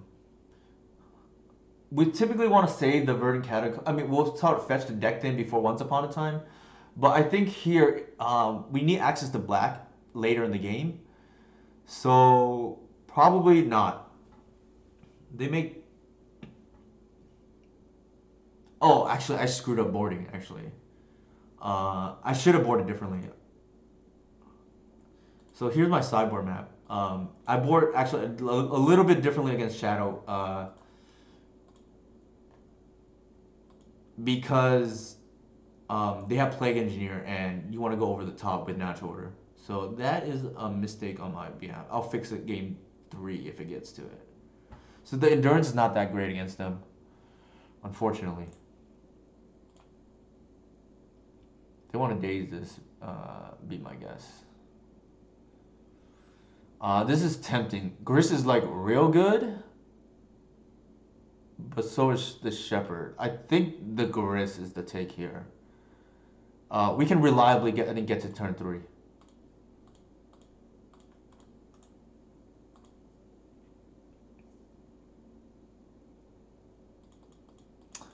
A little bit of a regret, though, not boarding correctly here. This should be a natural order, although it could very well be a Crater Hoof, right? And then we're kind of glad this happened. It's hard to say, unless the card is marked. Actually, now I'm really glad that we boarded it out. Sometimes better lucky than good, right?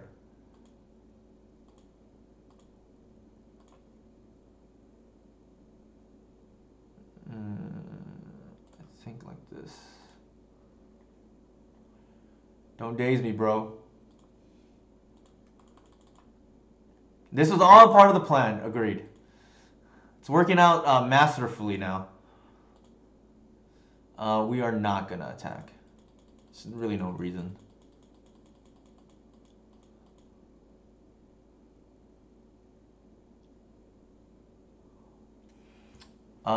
Stay Murktide here. It's not even that bad, right? It's like 4/4.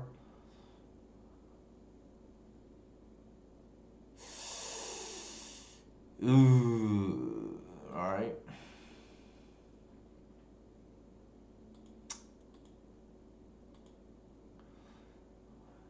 Can Delver players please stop playing Plague Engineer? That is my one request. Not over, but it's not good for us right now.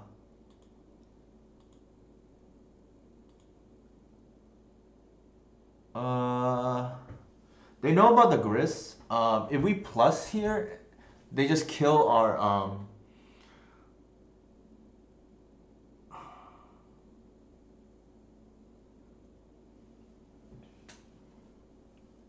and they have a wasteland.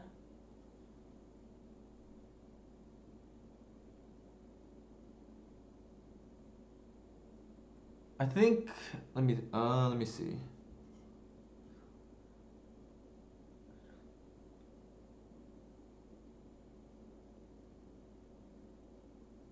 WBC.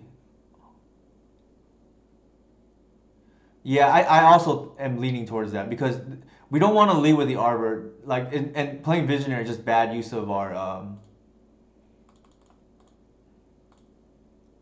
it's just bad use of our mana. Oh, Witherbloom command. Yeah, for sure. For those of you who don't know, I played a one of Witherbloom, actually two at one point, and it's actually pretty good. The problem is it lines up poorly in certain decks, but it's like very savage. And if Jeff is still around, he savagely, wrecked me with Witherbloom when we played, I think a week or two ago, whatever it was. The good thing is, if they have the removal spell, at least it's still a 1-for-1, really. Agreed, Jeff. I actually played two, like I said, in my list. The problem is, it's not super flexible. It's like flexible a little bit. So I think one might be the sweet spot, but I don't have space for it at the moment. Okay, there's the removal that we talked about. That card is beyond savage against certain decks, and Elves is one of them, and D&T is another, I think. All right. Unfortunately, yikes. All right. Not over, but not looking good. I think the line here is um, to block the Plague Engineer.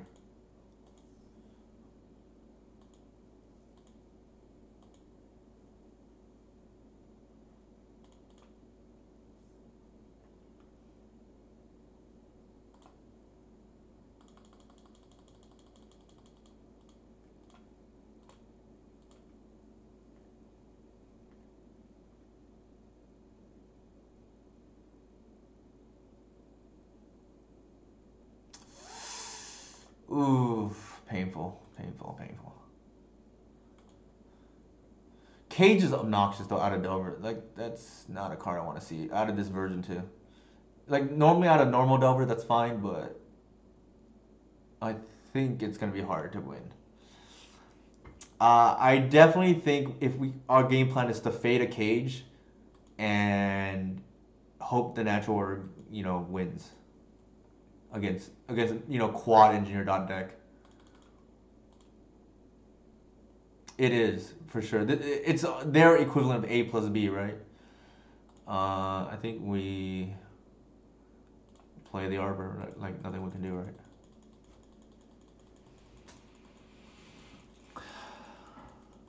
Definitely don't like seeing Cage on the other side.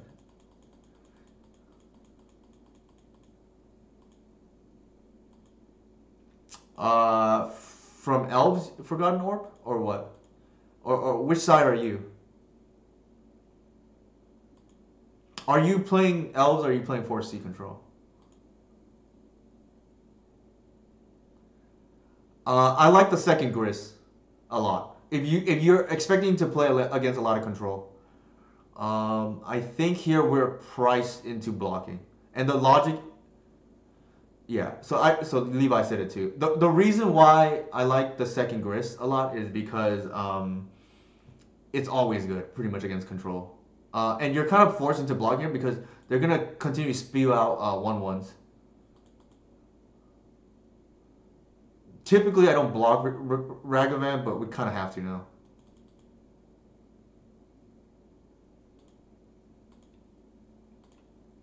It's nice because a lot of times they have ending. So if they answer the first one, you still have the second one. I think we're just dead. Uh...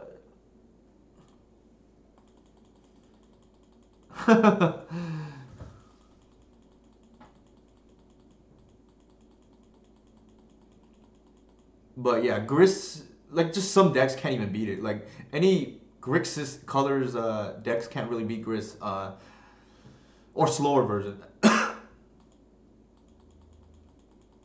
We're just dead. So here I'm gonna board appropriately. We played this user earlier today, or tonight, I should say. No idea. Maybe they added the Cage because they lost to us earlier. Also, yeah. So they tend to use the endings on the earlier stuff because what are you gonna do? Like let the elf player develop their board? Like that just seems like a losing. What's it called? Losing gameplay. What was I gonna say? Okay, I think we're gonna board appropriately now. We probably lose that game regardless. Like Cage plus Engineer, like how are we supposed to beat that?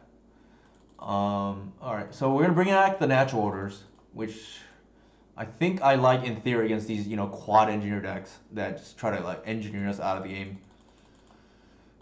And one more card. Um, the Bog is like kind of shaky, I think. I think actually the Heritage is really bad. There's no card I hate more in a fair matchup. I think one is probably reasonable to keep. There's a argument for Wasteland, to be honest. I kind of like it, to be honest. I'm gonna audible here and bring in the Wasteland. It's probably better than the Bog, given that what we've seen so far. I kind of like the one crop too because it's another answer for Engineer. And then we're just like completely trying to ignore the Engineer here.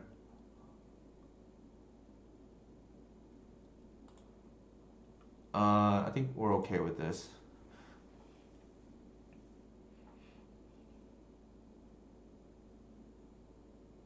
Yeah, everything either ignores Engineer or is an answer to Engineer. Cannot keep that hand. This is a lot better. And I think here we actually put the trophy back. I think we just want to be proactive in the beginning of the game. I don't like too many answers. We also mold too, which hurts. And part of the reason why I am doing it the way I am.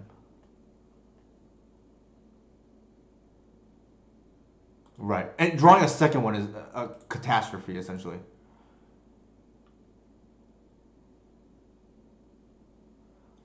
Um, man, this is tough.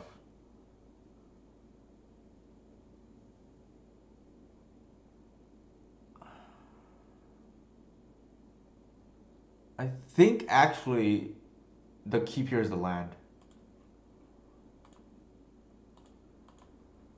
And we want to just, safely hit land drops.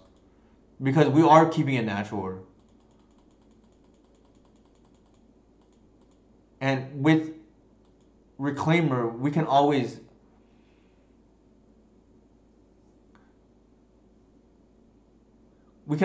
change cycle the lands for Guy's Cradle. So that's why too. Speaking of the devil, another this is again would have been catastrophic, right? We drew have two in our hand.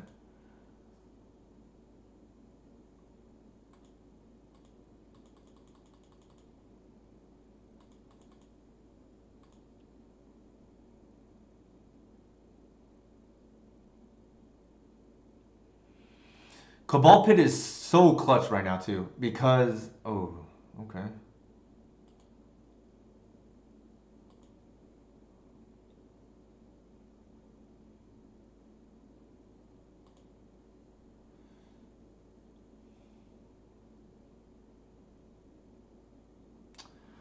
Um,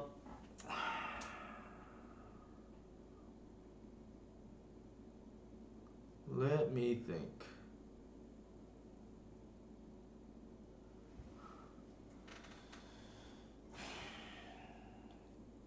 So when they leave a wasteland like this, a lot of times I'll just force their hand, and I'll make them use it. Especially if I don't have a better line, and I think that's what I'm gonna do. Like I'm gonna dare them to it's that or get another basic. They have snuff out, so unfortunately our reclaimers don't even survive their removal.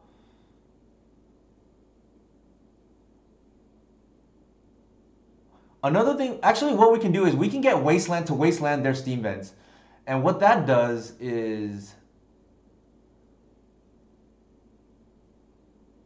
actually I'm gonna get the cradle because I kind of like the idea of wastelanding their steam vents the next turn.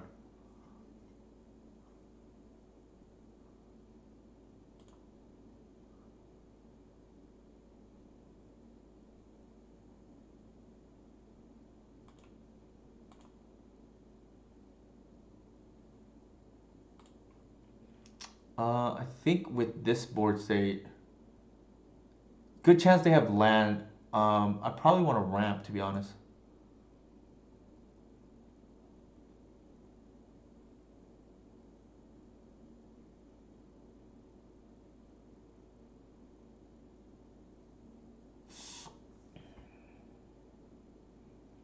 Actually, no. I'm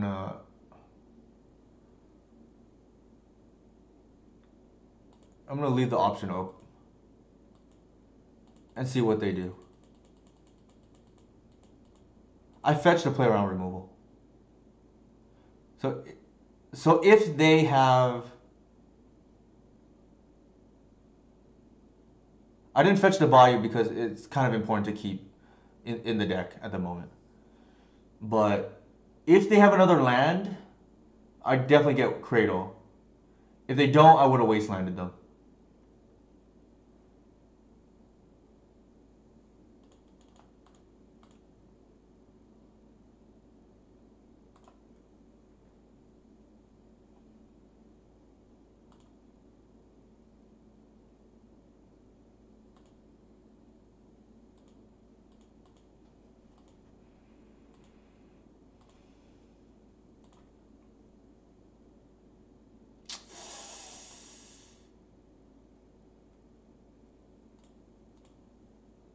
That is horrendous.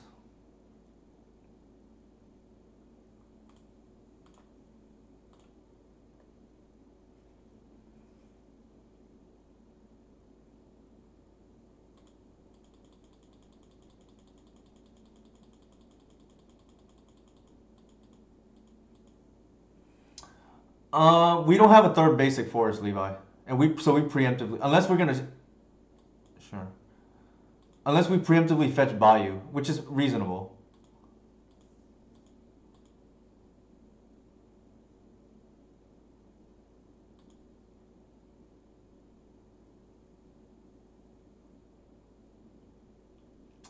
Constrained on mana at the moment.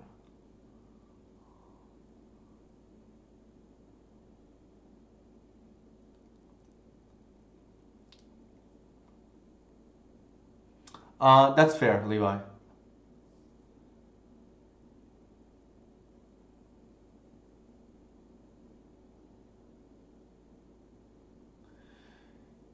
Yeah, it's possible we cycle there, but oh my god, Jesus.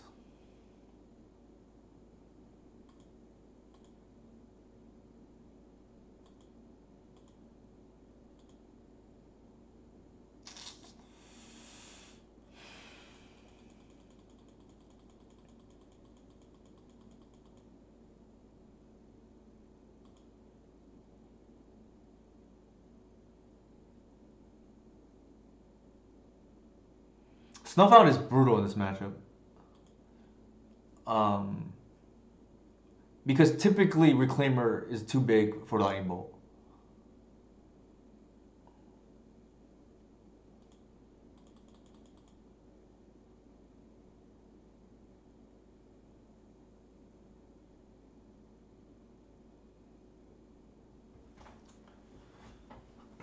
Double Wasteland is really tough. So is Double Snuff Out. Yikes. I guess our opponent did not want to lose to us again.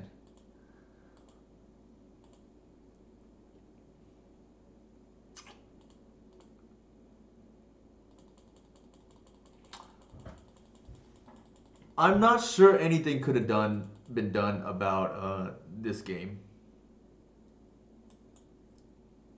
Jesus.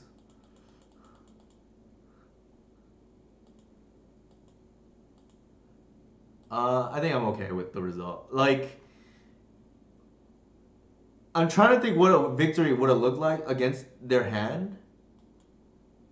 And I'm not sure we would have won because they had too many free spells, right? Like, it's like what we talked about. Like, whoever gets to make more game actions probably wins, and they made significantly more game actions than we did.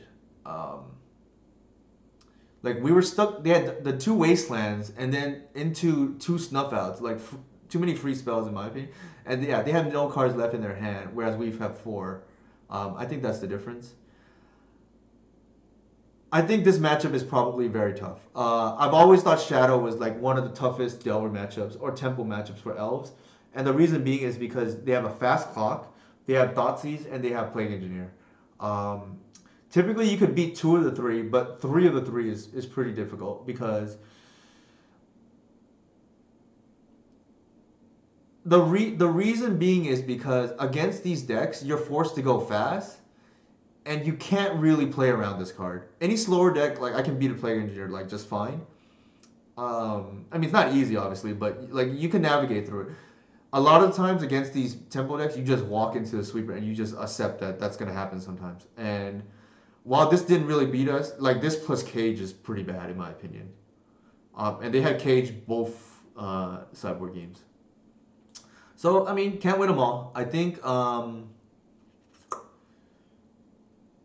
I don't think we would have won games two or three, even if we did things differently, based on the way that game just kind of played. Like Snuff Out is a card that is like absolutely nuts against us. It's basically Submerge, except it answers Reclaimer permanently, right? Some if I know that my opponent can't beat a Reclaimer from the given board state, I'll just stop fetching and just start bashing for a 3/4, and then they just like put it back on top and it's just a nightmare. But yeah, Snuff Out is brutal. I think we'll finish this league out. Um, that was a rough games two and three. I'm not sure anything could have been done there, given the matchup. like I said, I think it's probably the hardest. It's probably the hardest tempo matchup for elves because of Thoughtseize, engineer, and the fact that they have a fast clock in shadow. So it's all three of those things, right? You can usually beat one for sure. Two is like a little iffy. Three is a lot to ask, and like we just not could not overcome the hate. Those two post board games. All right, so on to the next. As Bill Belichick would say, on to Kansas City or Cincinnati. Sorry. Yorion's typically a good sign for us. Yeah, that too, David. I typically enjoy Yorion matchups, but we'll see what they're on. If it's DNT, it's especially good. If it's the Zenith deck, probably still pretty good. I typically like they only have like a few cards that matter, and having 75 means they're less likely to see it. Although if it's DNT, our DNT matchup is significantly worse than it used to be. Granted, it was very good before. I think game one is almost 50-50 now because we have so many bad cards against them. Like Shepherd's bad, Bog's bad, Endurance is bad, Archon's bad. It's, the whole thing is bad. Like seven of them I think I counted. So it is DNT I think. You can tell because they're on basic planes. Any Yorion player would be on snow. So DNT players are okay with leaking info. I guess turn one.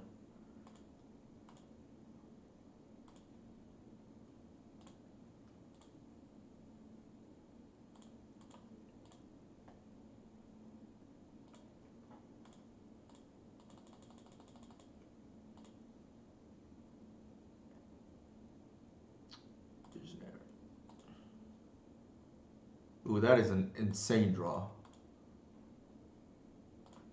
Outside of like obviously our sorceries, which are even better, but the reason being is we're wasteland proof now in the sense that if they wasteland us here, will just keep continue to fetch wasteland. I mean, Gaia's Cradle.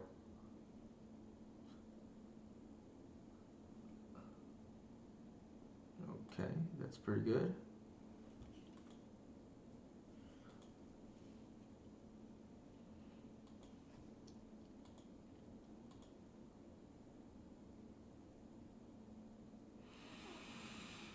A lot of options on this board state.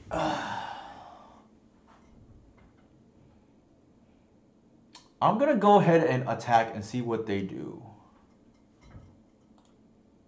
Oops, cancel.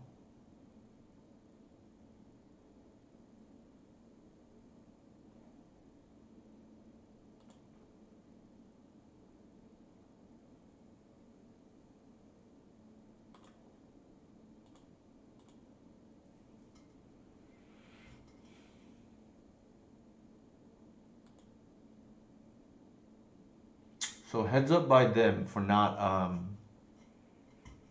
what is it called? Not blocking there. I think what I'm gonna do here is play the Visionary. That's okay. Gris, and then set up for a kill next turn.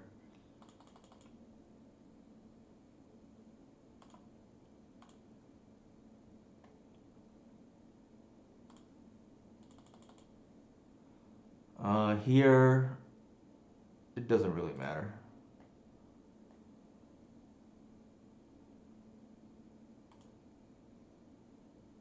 Correct. So, oops. Probably could have sequenced that a little bit better, but it's okay. They poured us a wasteland here. I think I'm okay with that. Like we're just gonna continue to fetch cradles if they wasteland us.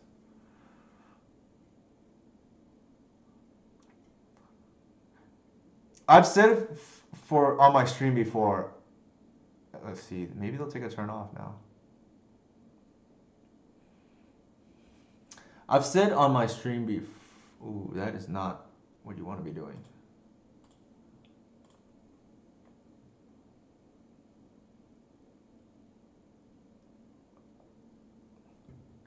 Our opponent has to learn, unfortunately. Better to do it in the league and screw it up here. So they're a good sport about it. They just message, all right. So yeah, better to make mistakes in league, where the stakes are essentially nothing, and than to have them get you in a big event, right? So the good thing here is we do have the Shepherd, which is like randomly here against the Richard import.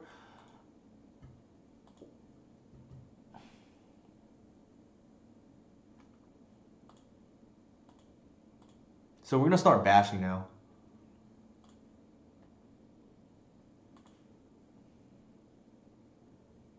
Okay, that's just game, I think. Hold on. How much mana do we have? Uh,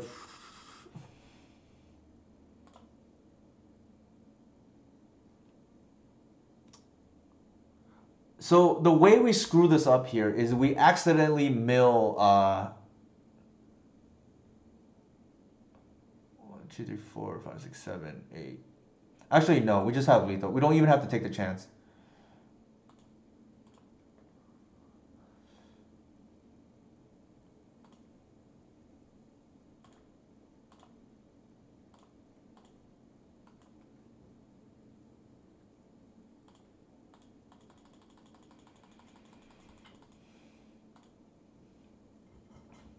Yeah, crop rotation being kind of stupid here.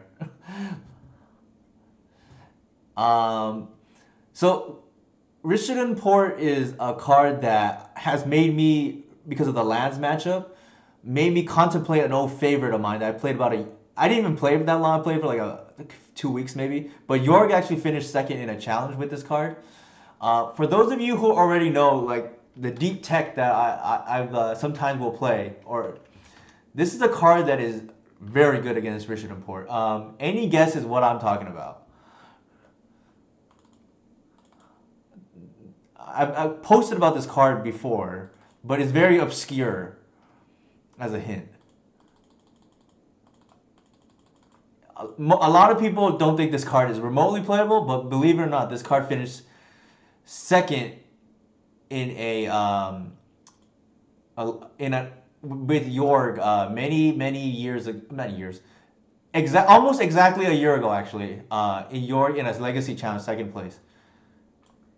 It is this card, Daragaz's Caldera. The reason why this card is insane against Richard on port is because you can do it on upkeep when they tap your thing. You bounce your cradle, you get it back, and you lethal them. Insane against lands. Um, a little bit of a liability, obviously, but insane against Richard on port, insane against Tabernacle.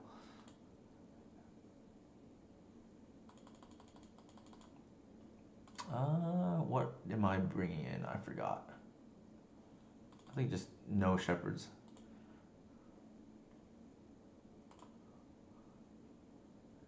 I mean, I'll bring it up real quick. Actually, I'm running a little bit low on time. Let me see if I can find it. It was roughly a year ago.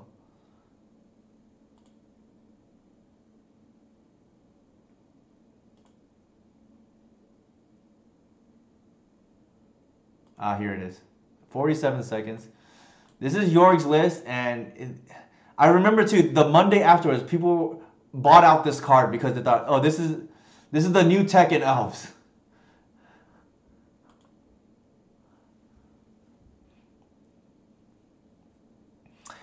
So Max Gilmore had a great comment about Ground Seal. Anytime Ground Seal is relevant in the format, bad things are happening. And we played it because of Dreadhorde. Yeah, I should snap up a foil too of Daragaz Clay. I think this is a keep for sure. It's got lands, it's got cradles, it's got natural order, everything we want. It's even got a removal spell, a little bit of everything. I mean, this Arbor's not great, obviously, but it's a hedge against the once missing too, which happens every once in a while.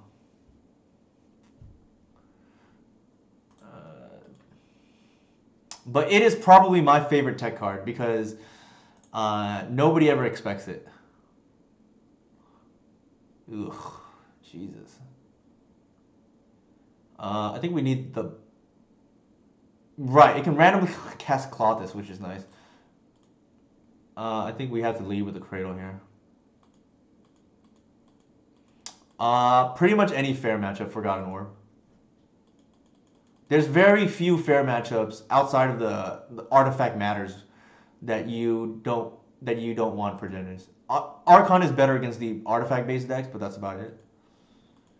Um, the reason why I didn't lead with Arbor there is because we lose on the spot if they have waste of removal spell. The logic with this is it's a hedge, right? They have to answer the Heritage and the Arbor on the same turn, and that's while they can not easy to do.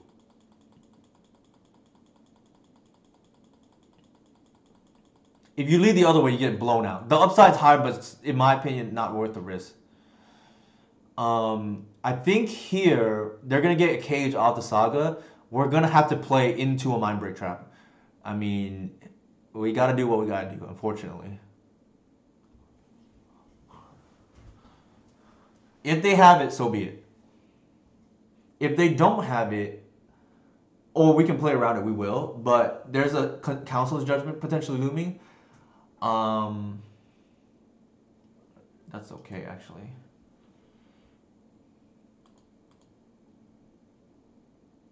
If we have a one drop here, we can actually still do it, I think. We can't even block. Awkward.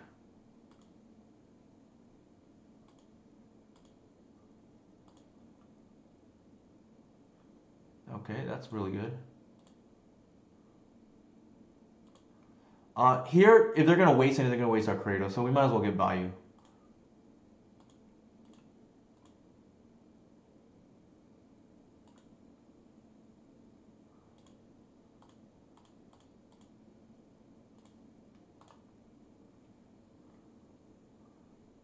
Oh, thank you.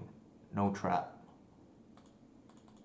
If they have the CJ, so be it. I mean, our hand can't really like. We have to run it out now because presumably they're gonna get Cage off Saga.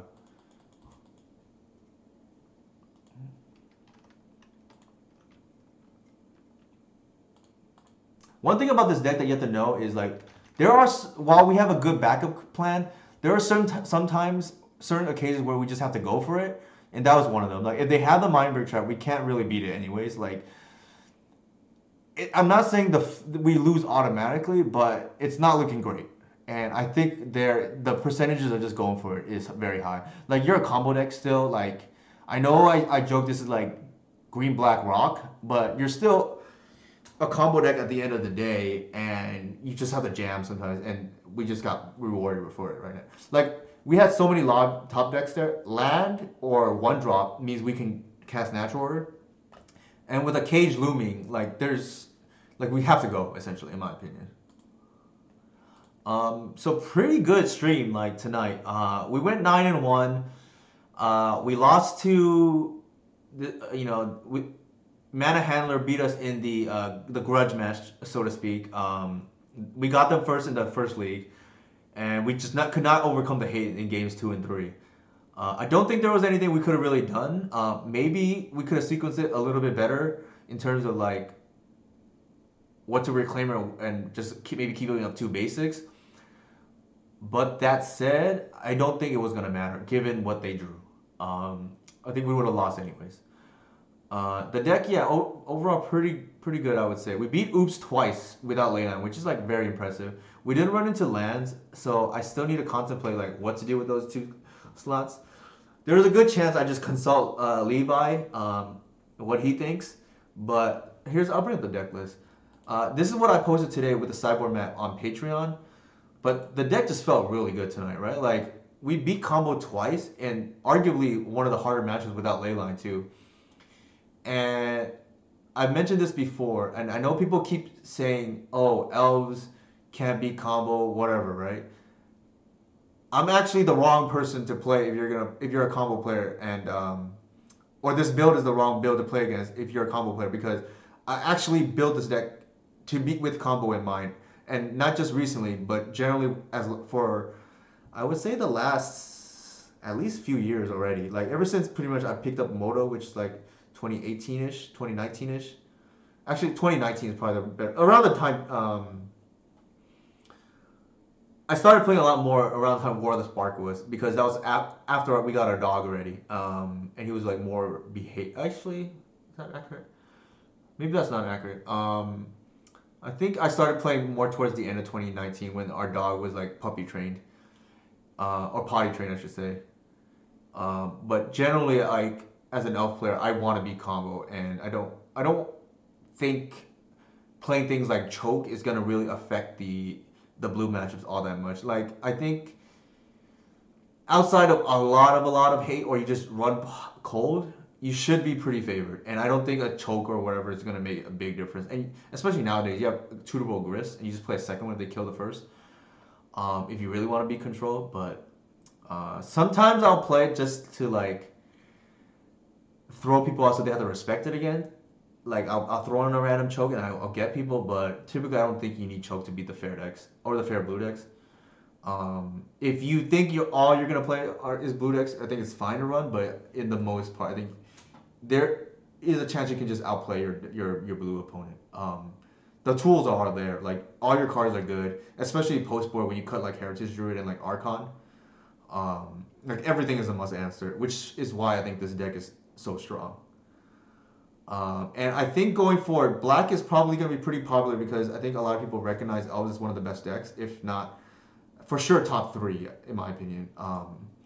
You can argue whether it's like first, second, or third, or whatever, right? But I think definitely a top three deck. But I think you definitely need the Cabal pick going forward.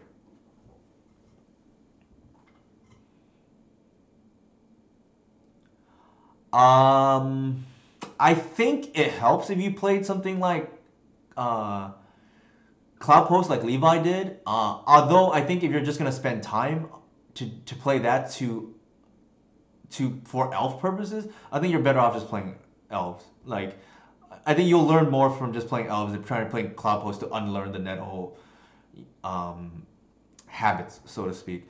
Like I think I am in a and Adam Wallace are in and Theo, if you guys know who Theo is. Oh, thank you for the raid, Chase. We're just wrapping up, unfortunately. We went 9-1 tonight, but I think the way to do it is you just have to think of the deck as a mid-range deck, and then that will help undo some of the Nettle tendencies, so to speak, or the play patterns of Nettle Sentinel. Is from my personal experience because I definitely struggle too with that. So yeah, so good thing we have Chase in the house, you know, Mr. Mid Range himself, and I think earlier Jeff was around. He plays a lot of mid range decks too. If you think of this deck as a mid range deck, I think you'll probably do well with it. If you think of it as a combo deck, you may not enjoy the play patterns because. So for those who don't know, a little backstory on Chase. He played Hapless Researcher and Blue Black Reanimator to a GP top 8 in Seattle, I believe. I don't remember, but no, Matsubal. We came close. We went 9-1 tonight. We 5-0 in the first league, and we lost to Mano Handler in round 4. We played in the first league, so they got us in the grudge match.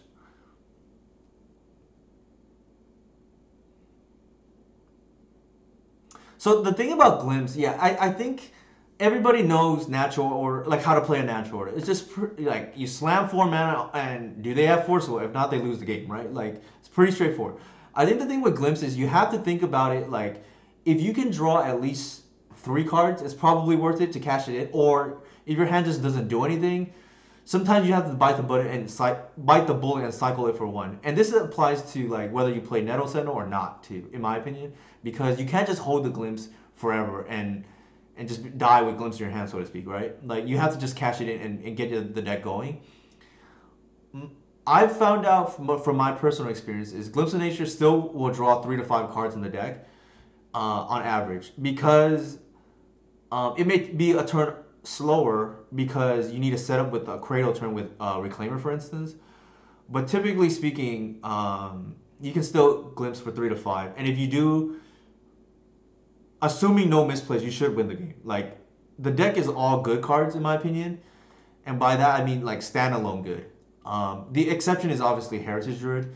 Uh, there's a debate whether Allosaur Shepherd is like standalone good or not, but I kind of think it is because all you need is like one other card to be good, namely Natural Order. It's like a duress, right? Except the answer is not Spell Pierce; it's like Lightning Bolt. Um, I think aside from Heritage Druid, everything else is like pretty much standalone good, and I think that's the strength of playing this deck because you can actually fight through a decent amount of hate. I have the image somewhere. I don't think I saved it, but 1 second. Yeah, I don't think I have it, but there's an image that York sent me, Aaron Relentless, right before he was about to win Eternal Weekend Bayou, of him, essentially powering through an engineer, where the engineer was staring down a couple of 2/3 reclaimers, an endurance, and a grist. And there was like a natural order in hand that eventually got Progenitus, but didn't even matter because you can just power through it. The strength of this build is you can typically fight through an engineer okay. Like post board, you board out Heritage, so the only thing that it really kills is Shepherd. It kills Visionary, but Visionary cycles, so that's okay. And your Burst Lords have Morph, so that's okay too. Like typically speaking, you're not. It's not the end of the world if you get engineered game two. Game one is kind of brutal because you don't expect it, obviously. Like you're not playing around engineer, but I think game two you can reasonably beat an engineer, especially since you're boarding in like Thoughtseize or a trophy, depending on the matchup.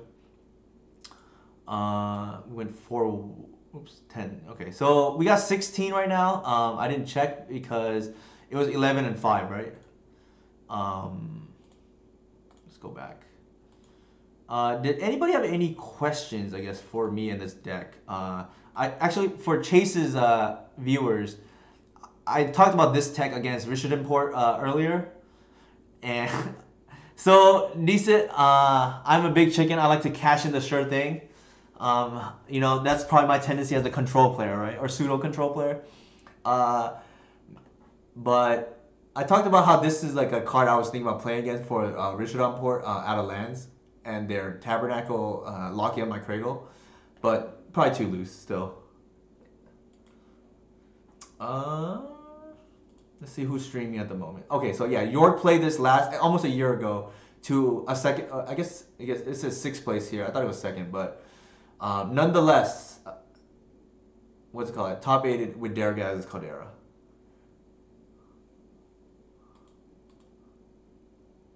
Oops. Go back here. Who is streaming right now? There's Caleb, Hollywood Pizza, Ali, Ham TV, Freaky You Nasty is playing Modern Thopter Sword. Thanks, Jeff. No problem. Yeah, I definitely enjoyed the stream. It also helps when you win, obviously. We went 9-1.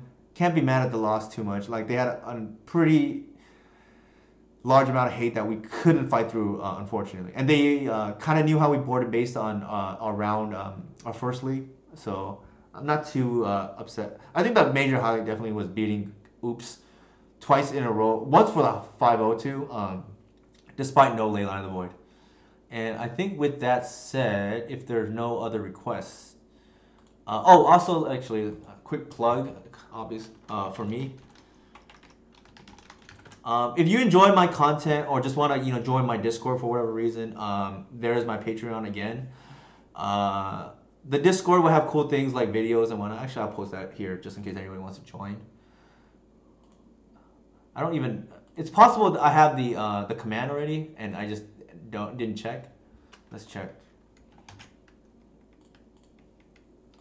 Okay, so Discord is there, so you can just join and plenty of information on my Discord as well. You want to learn about the deck, and this includes if you want to just watch the videos or just be in the Discord for whatever reason. That's totally fine. With that said, I'll go ahead and raid looks like Hollywood Pizza. They're playing Historic. I like to raid users with lower viewers because I know like Chase has helped me out. For those of you who are coming from Chase's chat, and like 90s Magic has helped me out, so I'm trying to help other people, get off the ground, so to speak. So with that said, I will send over if there's no other questions. Oh, one other thing actually, I just remembered. For those of you who have not seen this, I'd actually recommend reading the article I posted for free on Twitter. I think last Thanksgiving, and I think it's actually a pretty good read for anybody who enjoys just playing Magic. Let me see if I can find it.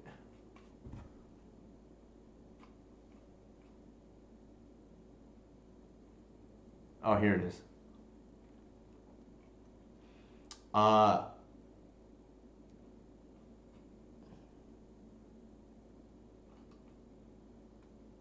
yeah. So for those of you who here's the tweet. But for those of you who enjoy theory crafting, um, Runcor Inigo really enjoyed. He's one of my subscribers, and he really enjoyed this article on my Patreon. On Thanksgiving, I actually made it available to the public. So if you enjoy just theory crafting in general, this might be a good read because I talk about like who's the beatdown in this article, and I thought it was a pretty. I wrote it pretty well. If I'm must say so myself, I guess. But anybody who likes theory crafting or just reading about theory may enjoy this article. With that said, I'll go ahead and raid, uh, you know, level 99 Herbie. Oh, Hollywood Pizza, sorry, right now. And thank you everybody who came by. I definitely appreciate it. Yes, my wife pointed out that to me. I didn't realize that myself, but I do work for NASA. I work for Boeing, but we're on a NASA program, and we actually create space rockets. So I'm an electrical engineer who happens to be simultaneously a rocket scientist, and of course, not really. I didn't even realize that myself until my wife pointed out that to me. So a little tidbit about myself. If you like my stuff, make sure to follow. And thank you everybody for tuning in.